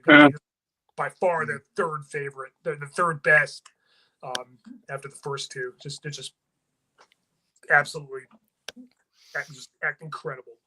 Hell yeah. Great song. Sick album cover too. Love Yeah. that. Oh, it's awesome. That was my wallpaper on my laptop for a while. Oh, yeah, I've had it before too. It's my wallpaper. I told you Mr. Hellhound would have all the LPs Darn right. and the CDs too, apparently. Oh yeah. I love it.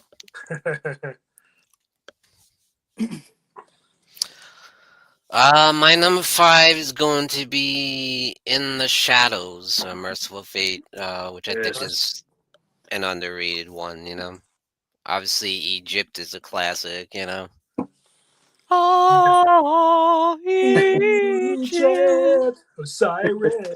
With countless names. That's my favorite song on that. Me too. It's a great I one. like the Bell Witch and Shadows and Gruesome Time. Hell yeah. Yeah, solid.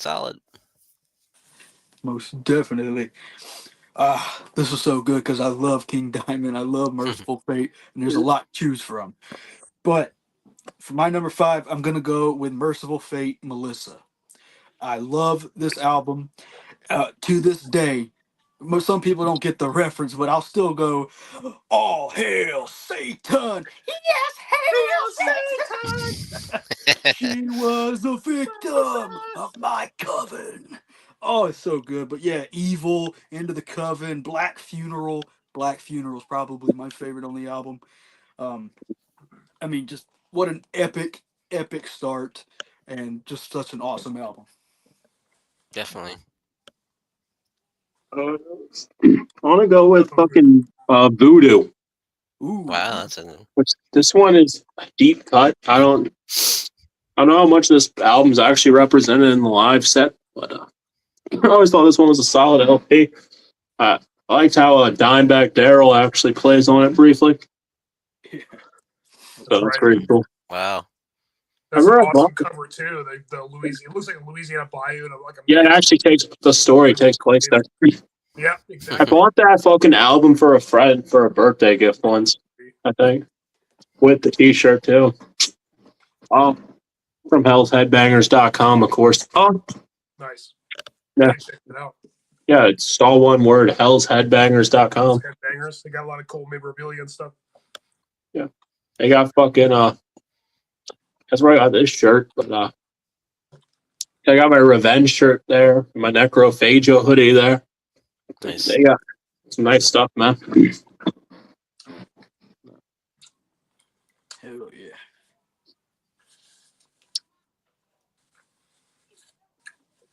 All right, so my fourth favorite album combined from both King Diamond and Mercyful Fate is going to be Them. Yes. Nice. Third album from the King Diamond band. Yeah, it's freaking awesome. I think it was the first one to feature Pete Black, who on guitar, who replaced Michael Dinner from Mercyful Fate, who was also on the first two King Diamond albums, and also features, of course, the great Andy LaRocque. He's in my top 5 favorite guitarists ever. He's a phenomenal axe, man. His guitar playing is just incredible. He was in Death too, of course. Yeah, Andy LaRocque is amazing. Of course, King Diamond's vocals are great. I really like the storyline too. Yeah, his grandma. You know, it's a concept album, which is what King Diamond usually does. This is grandma's out from asylum, and all kinds of eerie, creepy things happen, and like, you know, the evil spirits kill Missy. They chop her with an axe and put her in the fireplace. You know, all kinds of things are like when they're hearing voices and stuff. Yeah, Them is a great album. Yeah, it's one of my favorite stories from the concept album too. Great songs. Yeah, there he is, good old King Diamond. You know, one of my heroes, of course, Andy LaRocque. Yeah, they had a great lineup. Yeah, Hal Patino on bass, Mickey D from Motorhead on drums. Yeah, Welcome Home, The Invisible Guest, like such awesome riffs with those songs. Of course, King Diamond's vocals are awesome. Yeah, Bye Bye Missy, the title track, Twilight Symphony, phenomenal album front to back. Yeah, this is what every metal album should want to be like. It's just a killer.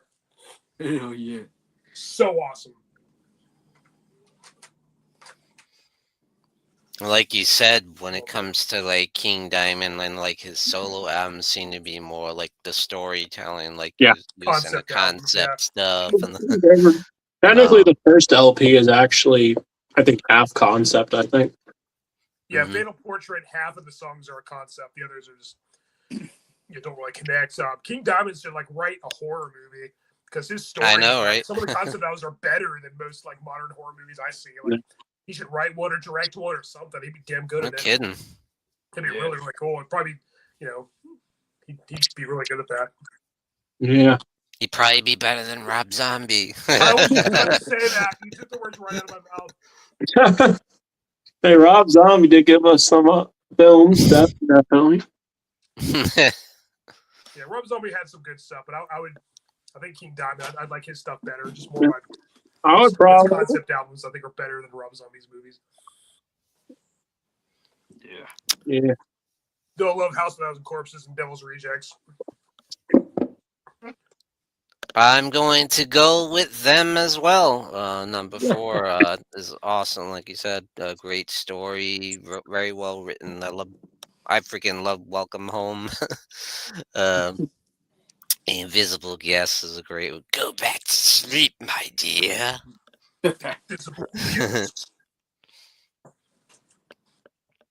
Broken Spell. Grandma! Let me help you out of the chair. Yeah, Grandma.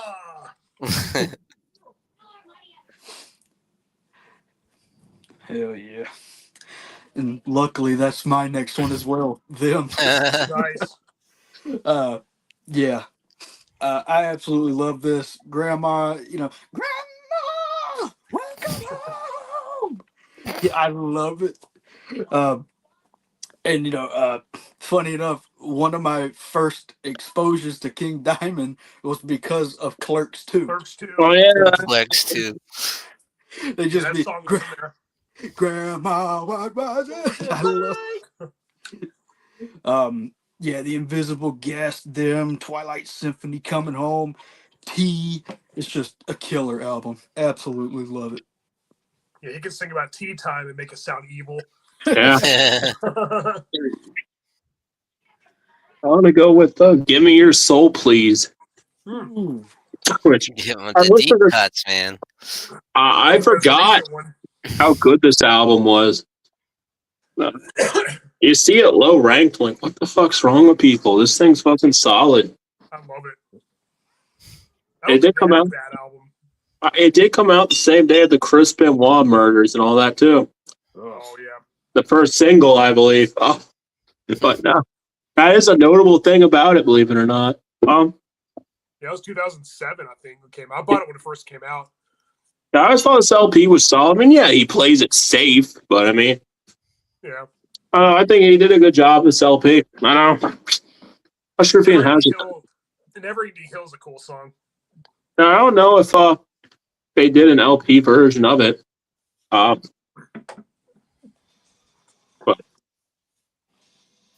if they did, I would definitely grab this one. The one video they did for, I believe, was the title track. I think I did remember liking a lot too. Nice. Hell yeah. Yeah, it's a good. I think it wasn't one of his best concept albums. It's probably still pretty cool, creepy. He kind of just played it safe. I mean, yeah, thematically. I always thought it was a solid LP. I never got the, I don't know. Yeah, I like it. I think it's underrated. I bought it when it first came out. I thought it was really good. And then little did you know that would be the fucking last time. Yeah, I know. They haven't done any since then. Yeah, it's been almost 20 years. I'm not counting fucking, what do you call it? Like, you see those bullshit articles. Oh, we're working on it. It's coming soon. Yeah. Motherfucker. Yeah, it's going to be called the Asylum or the Institute or Institution or something. That's what they're claiming it's called. Yeah, but fucking, it's been a while. I don't believe this album's real when I see an actual, Exactly. I believe when I see it. It's like the Spawn movie. It'll fucking... Oh, God. Yeah, that's been 25 years or something they've been talking decades. Yeah. Yeah, Give Me Your Soul, Please is good. I bought it when it first came out. I think the way Never Ending Hill starts out kind of sounds like Painkiller from Judas Priest. Yeah. Yeah, it's a good song. It's a good album. I like it. Yeah, it's not a bad LP. Well, my third favorite of both Mercyful and King Diamond is going to be Abigail. That's my favorite King Diamond album. It's their second one and pretty much their first full concept album. It's a really, really awesome, really interesting story too. Yeah, great songs. I love Arrival, which is the Funeral's the opening track, but Arrival's the first like full length song. And yeah, it's really fun to play on guitar too. And I love that riff. It's awesome. Andy LaRocque's guitar playing is freaking sound. It's just phenomenal. Yeah, so good. And of course, the title track's awesome too. I love that riff too. Abigail. Yeah, it's so awesome. Yeah, Black Horseman, The Possession, 7th day of July 1777. This CD has a bonus track, Shrine. That's one of my favorite King Diamond songs. I kind of wish that had just always been on the album because it's not on the vinyl version. It's not on the LP. Because Shrine is just such an awesome song, but I guess I didn't fit in with the story. It's just a bonus track that they added to this CD release. Yeah, great cover too. So awesome. What an awesome cover. Yeah. King Diamond. Yeah, his ghastly, haunting falsettos are just phenomenal in this album as always. Of course, you got Michael Denner and Andy LaRock just tearing it up. Yeah, Andy LaRock, like I said, is my favorite, one of my favorite guitarists. I think it was the last one featuring Michael Denner, who's also in Mercyful Fate. He left Mercyful Fate too. I think Mike Weed ended up playing for both bands. This one also has Mickey D on drums. Timmy Grabber Hansen on bass. Rest in peace. Yeah, killer lineup. Just awesome. Yeah, King Diamond's one of my heroes, one of my idols. And this album just friggin' slays. It's just excellent in every way. Hell yeah. Truly amazing record. Love Abigail. It was the first King Diamond album I've ever heard, and I was immediately hooked. Hell yes. And my number 3 is going to be Abigail. Nice. Freaking love Mansion in Darkness. I think that's an absolute classic. Absolutely. And yeah, the title track is amazing. I love it. I love his vocals on Abigail. Like he really gets high. I am alive. Jonathan. 77. So awesome. The arrival of the Family Ghost. Yeah, there was a video for Family Ghost. I think that was like a little later too. Yeah. Excellent. My number 3 is going to be "Don't Break the Oath" by Mercyful Fate. Yes. Absolutely killer. This is probably my favorite Mercyful Fate album. I know it's probably the obvious choice, but I don't care. Like opening up with A Dangerous Meeting. Fuck yeah. Oh, man. Fuck yes. Like Nightmare, The Oath, Gypsy. It's so damn good. And also one of my favorite album covers ever. Just him pointing out of the fire. Yeah. Badass. Oh. So, yeah. This album is a 10 out of 10. Absolutely love it. It sometimes goes back and forth with the 3 and 2, 3 and 2. So, either way, it's this high. Absolutely. So good. Rob Zombie's new single. I have to listen to that. Yeah, it's pretty cool that he has Blasco on bass and Riggs on guitar again, who were on his debut album, Hellbilly Deluxe. Mm-hmm. Excited about that. I really want to see that in concert, the original lineup. It'd be cool if you had John Tempesta on drums. I did see that. Nice. You're lucky. I just got that. I just ordered that White Zombie box set, Let Sleeping Corpses Lie. It has all their albums and EPs. That's pretty much every song they ever recorded except for like maybe 2 or 3. It has a DVD too of like music videos and live performances. Yeah, I can't wait to get that. Yeah, I've been wanting that for 20 years. Ever since it was announced, that came out in 2008. I've been waiting for the price to go down. I finally found one today for a decent price. Because I've been waiting a long time. Yeah, because I've been wanting to buy it ever since I first heard about it was coming out. I've been like, I gotta get that. Now I finally got to order. I finally found one for a decent price. It's a Christmas present to myself. Yeah, I can't wait to get that freaking White Zombie CD box set. It's gonna be awesome. Awesome. I've been wanting to own their first 2 albums and their EPs for years, and like I think that was a good way to just have all their music or most of it. Oh, I agree, Drum Smash. Rob Zombie definitely has his strong points. He's a good director. Yeah, I just don't care for some of the writing. That's probably his. That's the problem, man. Exactly, but yeah, he's a good director. The visuals are good. His movies definitely have balls. You can never say that his movies are watered down. For more mainstream films, yeah. They're always going to be brutal. They're never going to be like PG-13 feel crap. The Monsters wasn't a horror movie, but that movie was brutal and not in a good way. Yeah, and not in a good way. Yeah, that's like the one film of his I can't even come up with a way to defend. Sometimes it's too much. Sometimes it's ridiculous, but at least you never feel like his films hold back. Yeah. Yeah. When I saw Devil's Rejects in the theater, they did a re-release of Devil's Rejects. Nice. I went to that. It was the R cut. I was surprised by how much they were able to squeeze into the R cut. Yeah. Believe it or not. House of Corpses and Devil's Rejects both in theaters when they came out. And yeah, they're very. Me too. They really pushed it. But those are really the only 2 movies I really like that he did. Also, like Haunted World and El Super Beasto, the anime. Yeah. It kind of feels like the 1981 heavy metal. animated Oh, movie. yeah. I think that's really I good forgot too. about that 22. movie. Yeah, Lords of Salem wasn't that good. 31 was kind of just more of the same. Earlier Fury from one Hell had was some. okay. Richard Brake was fucking cool in that. He was awesome. He should have been in it more. Yeah. But yeah, Rob Zombie. There are things I definitely like about his directing, but I think I don't know. He needs to hire like somebody to write the dialogue. You know, the screenwriter, because like not everybody talks like that. Not everybody's overly vulgar and profane and graphic when they talk. But in his movies, they are. But yeah, there's something things I like about it. He's still one of my heroes. I got his autograph on the wall. Like he was one of the musicians who got me into metal. So I definitely have nothing but respect and admiration for the most part. I just not big on his Halloween movies, but I understand why people like them, or at least the first one he did anyway.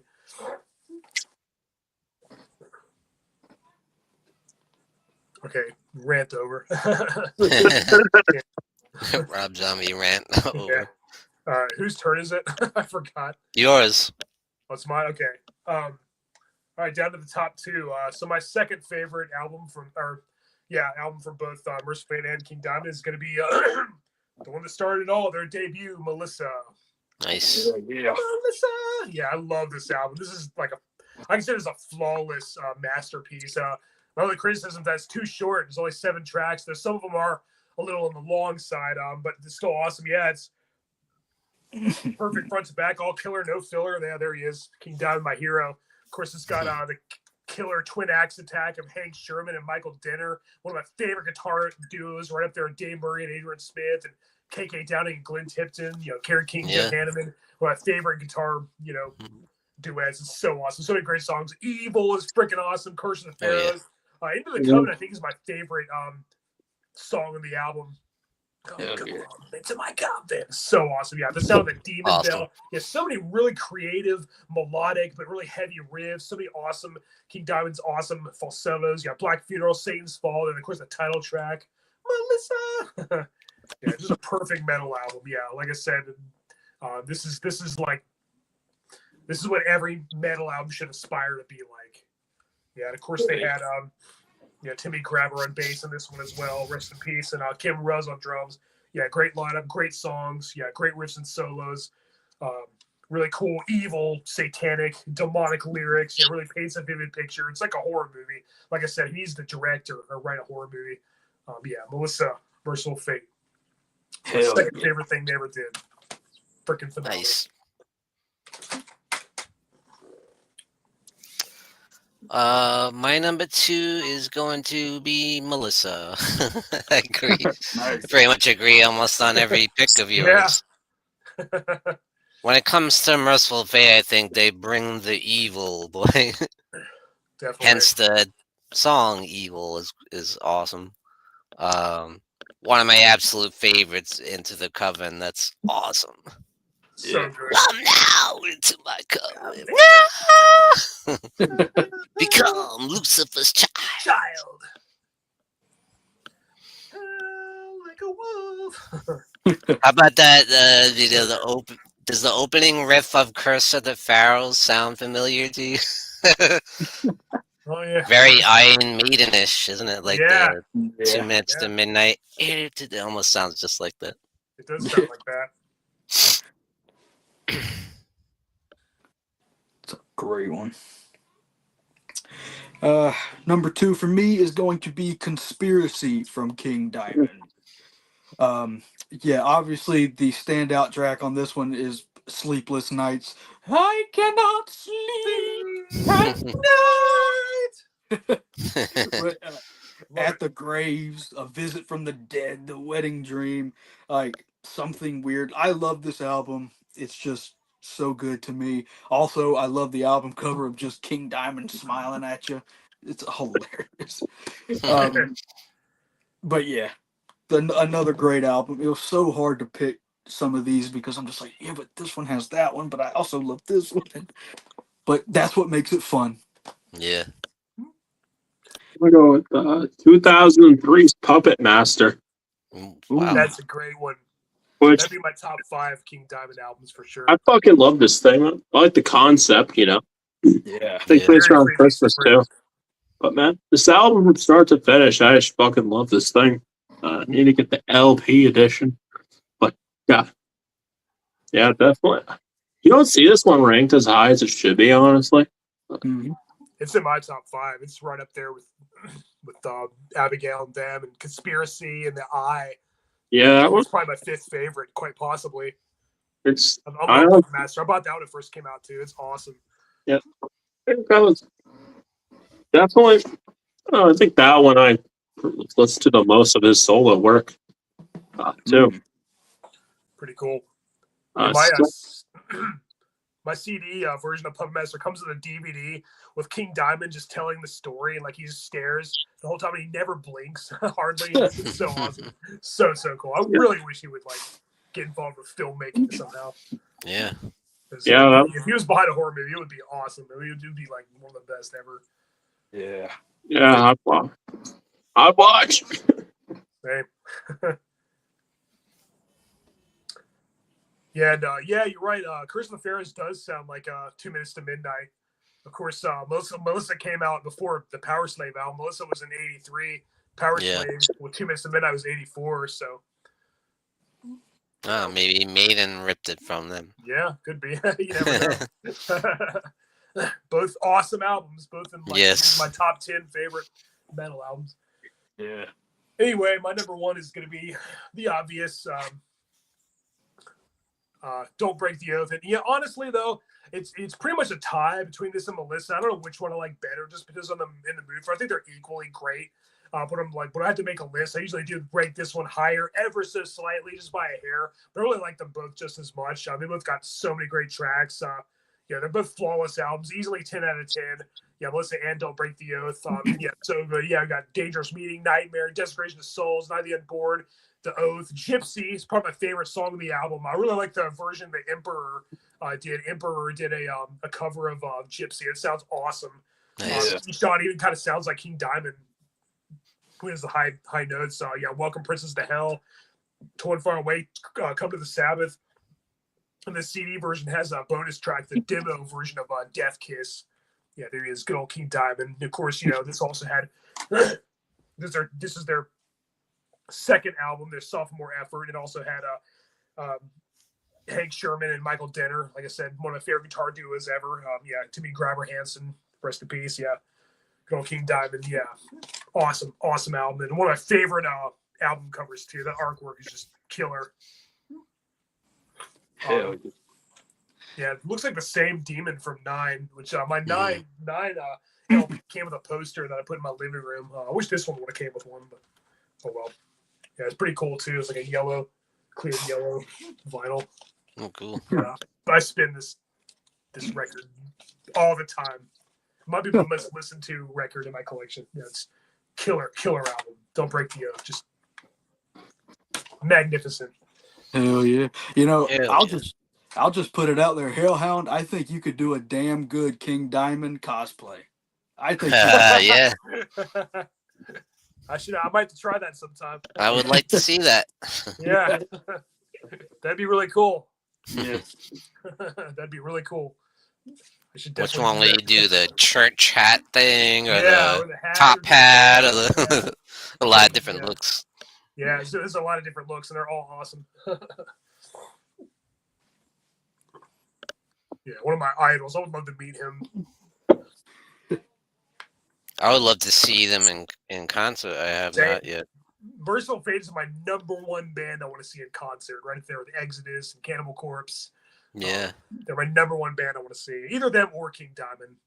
Yeah. If I had to pick, I would pick Mercyful Fate ever so slightly, but it's very, very close. I mean, they're similar, but they're different, and they're both awesome and equally.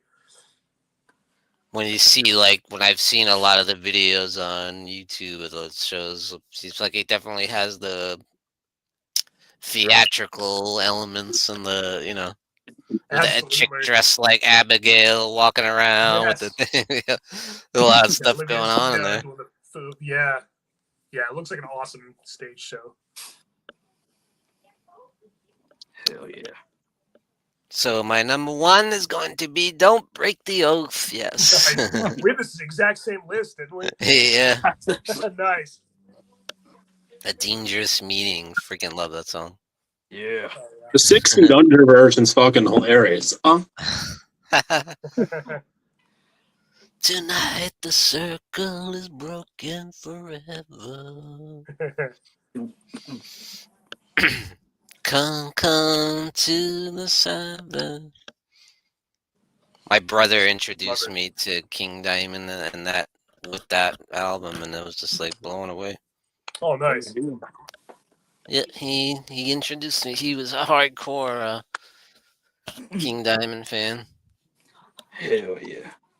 Very cool. Gypsy, another awesome song.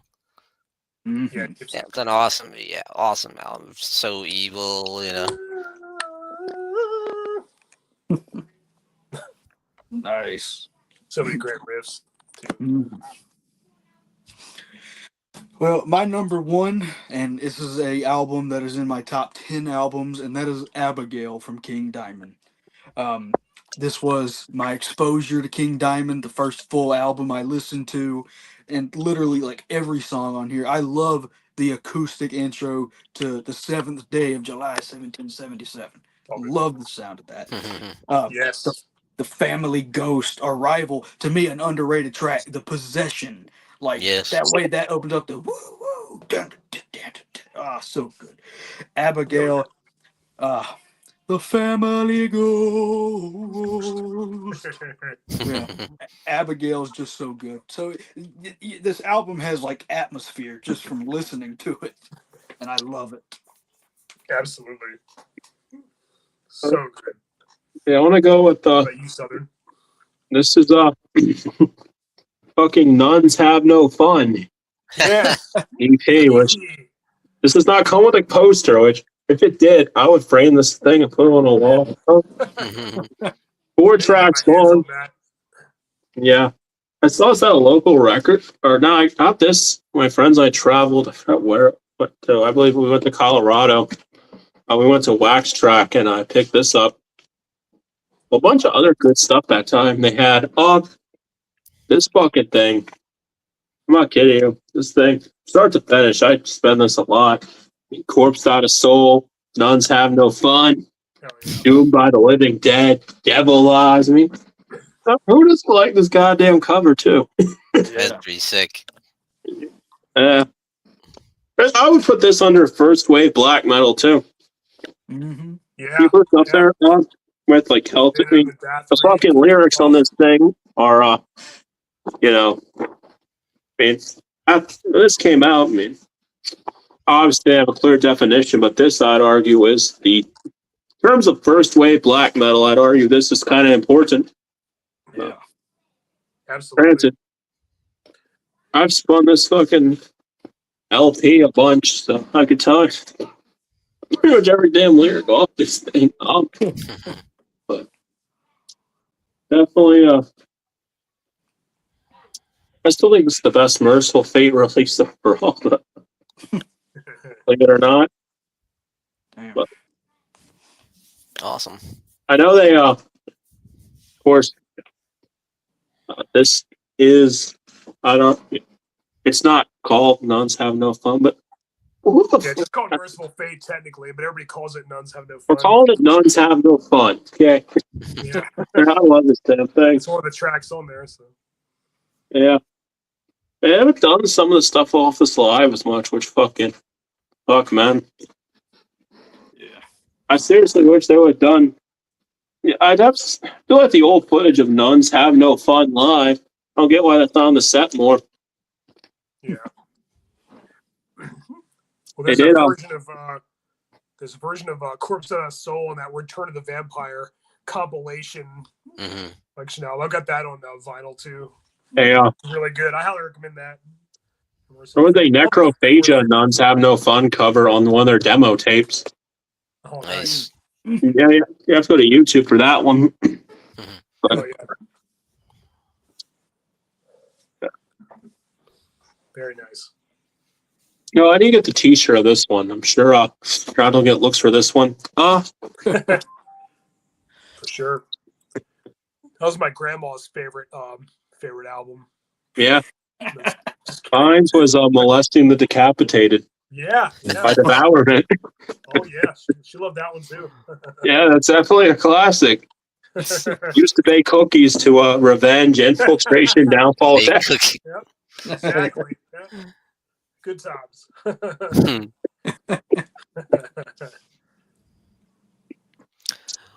One I listened to recently that seems pretty underrated is The Graveyard. You ever hear that one? Yes, that Yeah. is underrated. Yeah, I've got that on CD as well. There's kind of a little Pantera influence in there. Like he's definitely trying to go that kind of like a groove Yeah. metal thing there. Like a groove metal. So yeah, You could thank Sorter for that, but yeah. So awesome. It's Hopefully still I can good see them though. in concert someday. Yeah. I know, right? Yeah. Believe it or not, there was I think 2019 they put out a DVD or a Blu-ray or some shit. Songs for the Dead Live. Is that what it was? Yeah, I've got that. I got the CD and the Blu-ray. Huh. Yeah. The CD comes with the DVD, so I didn't even need to buy the Blu-ray. But Yeah. Higher quality. yeah, well, yeah, true. But actually, I think I bought the Blu-ray first, and then I got the CD set just so I could listen to it in my car and stuff. Yeah. Stereo. I usually end up buying albums multiple times on fucking Bandcamp because my car's newer and I can't play my fucking things. Yeah, I'm that lunatic paying $8 for a goddamn Christ Inversion demo tape.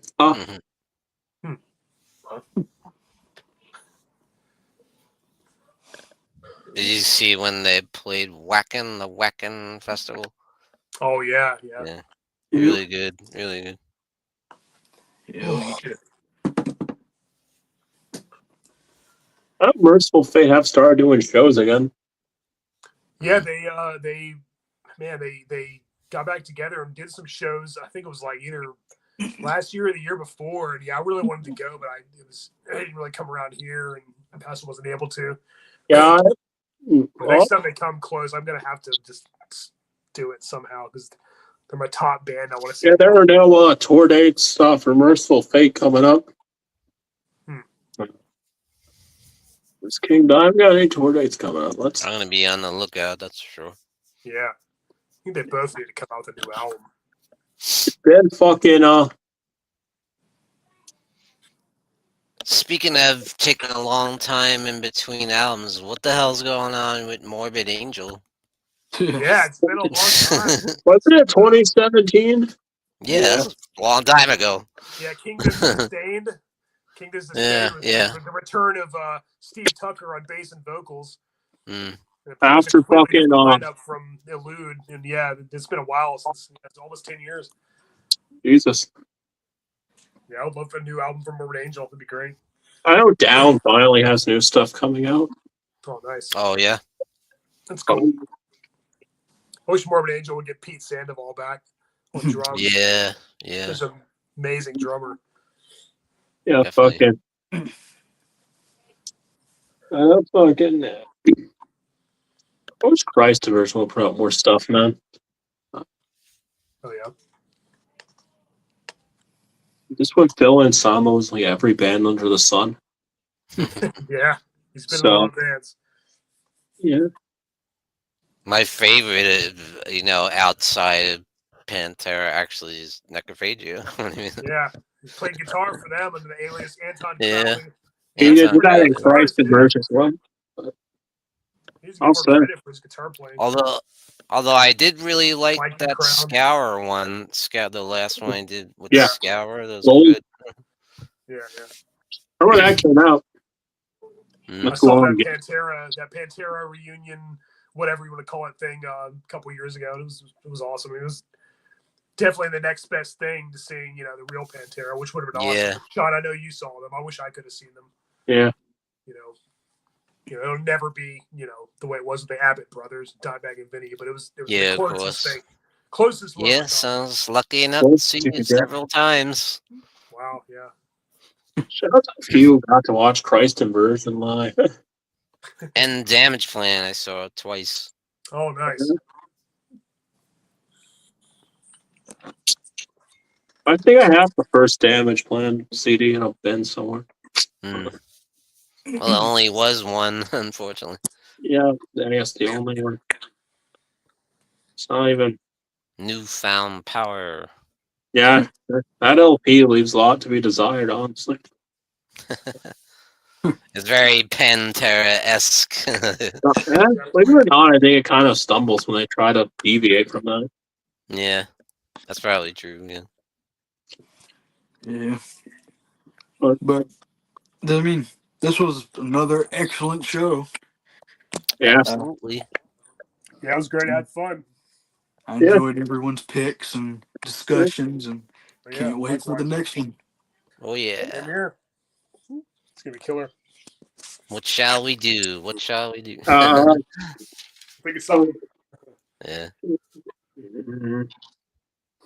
But I really liked this idea. I thought that was a lot of fun. Yeah. Yes. Cool. Thank you. Yeah, I thought it makes an interesting discussion. Mm. Hell yeah.